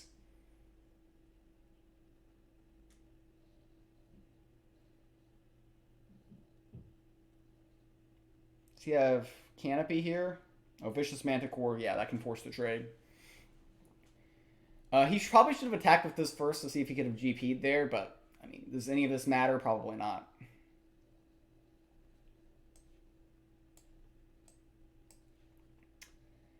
Rune of Strength.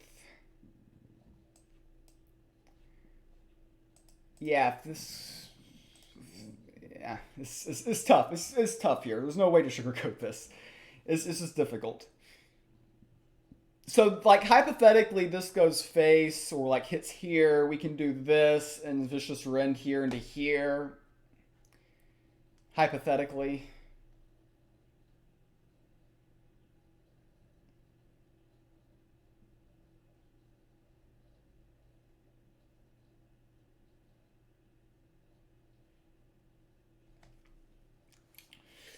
How do I win here?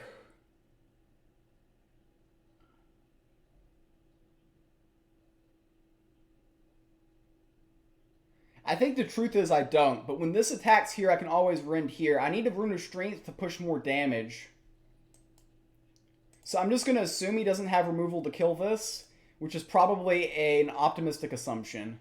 And we're going to go ahead with this and this, flooding the board as much as possible here. This does get buffed once more. Oh, it buffs here, which is probably worse.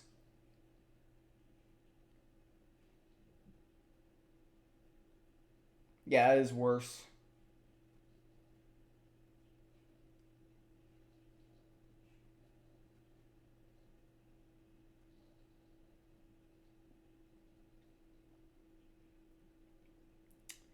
Guild Enforcer just ends the game, doesn't it?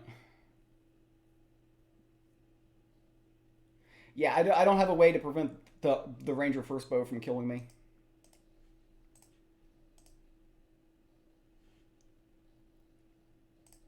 Bard's Therial the Fallen. Illegal for 2 reasons. It's a legendary, and it's from Last Verdict. So he's coming out with magic here, and we are sticking with our guns, going second with war. For some reason, we think that going second with war is the best way to move forward here in the finals. And I'm starting to question that, if that's a good strategy or not. Man, this mulligan went from bad to worse. Not a good opening mulligan there. Have to play the Tavern Brawler for board presence. Very bad start. Very bad opening hand. They indeed have a Blizzard Bolt for it. We need something good. Something good off the top, and we get something bad off the top. We just have to GP pass here. And you've got to be feeling great here if you're Franjack against Aggro War, and we've got this hand. It's just a horrendous hand here. Another Blade of Sticks here. We'll go face. We're saving these for situations that may come later in the game.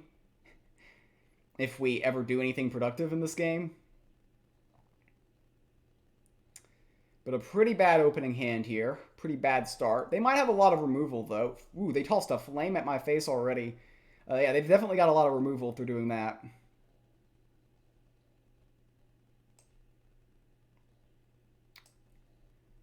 GP, and let's just toss out the other blade. I want to kind of flood when I do go for it, because I need a Viking to stick for the Battle Bard.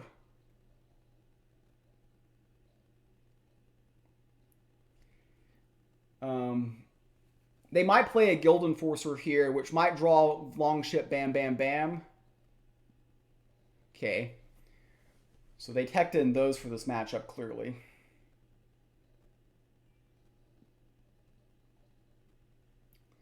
Warmonger Smith.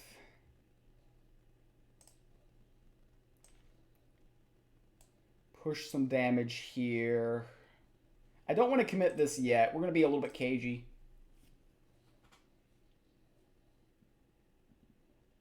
Going to be a little bit cagey here. They might attack in GP, which allows us to pick this up, which deals with Claim. Stormstress, and then they attack, yeah.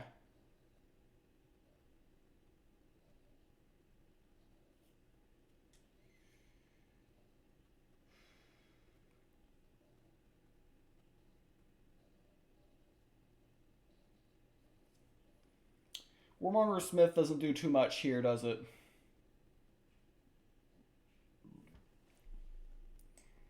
I hate this line, but... And I misplayed it too. No, this is correct. This is correct because of this. We'll buy the front line. The double Battle Bard just really bad in this open.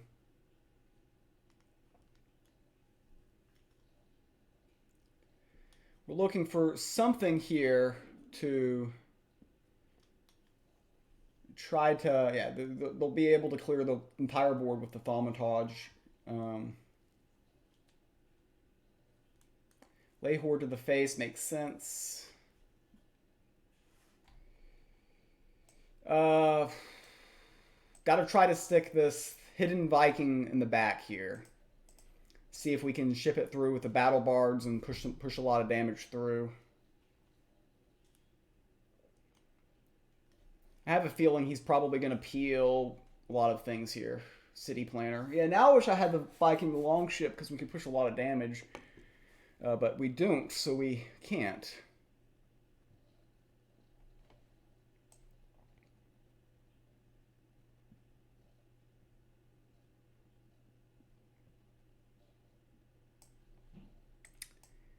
Unfortunately, we do tear down the walls, but it will not matter.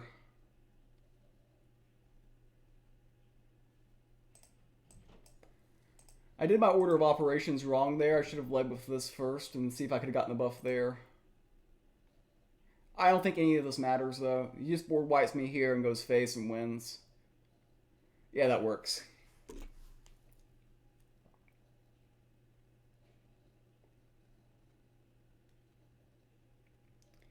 That works indeed. Think we're going to get the Game 7, chat. The Game 7 everyone's wanted. Falk is captain. And yeah, they got lethal here. Game 7. The Superb Owl 3 had some of the most broadcasting done for a Gods Unchained tournament up until this point. It's all built up to the moment for Game 7 to decide the winner of the Superb Owl FakeMews versus Franjek. However, what ended up happening, I had this streamed on delay. After my match was done, and right before it was about to start, it crashed. Streamlabs crashed, and the footage has been lost forever. Here is the instant reaction to the situation when it happened. It was a tough spot. I don't think there's any way to recover the footage. Oh, this sucks. What a disaster. What a disaster. Game 7. Absolutely unreal. Absolutely unreal.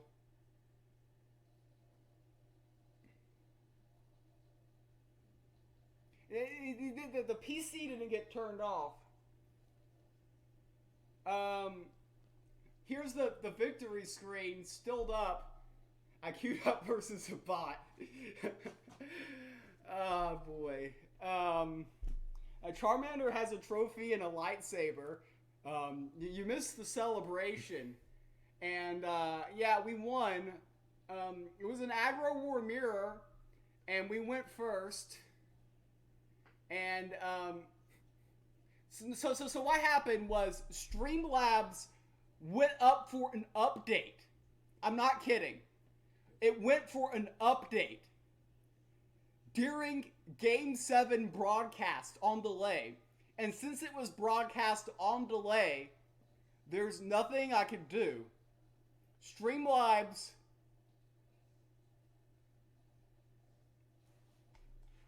ugh. And that's how it ends up ending. After all that, after all the game's broadcast, it comes down to that. And that will be the last moments of the Superb Owl finals. It's kind of like the Sopranos Fade to Black ending. You could say it's like Game of Thrones, where the writers just didn't want to have a script or something. But this goes down as a legendary end to what was going to be, or is kind of, one of my flagship GU achievements. This all the time people win 256 player tournaments. Like every time you host one, there's got to be a winner. But to my knowledge, no person has ever run their own event, play in their own event, and then win it with 256 people. That is a major accomplishment that I am happy about. I am a little bit sad that the final game was unable to be shown. But then again, this ending has a unique ending for a unique tournament. I hope to see you all around on the tournament scene. And see ya again, or see you around until you tune in next. Oh boy, I can't even get this right.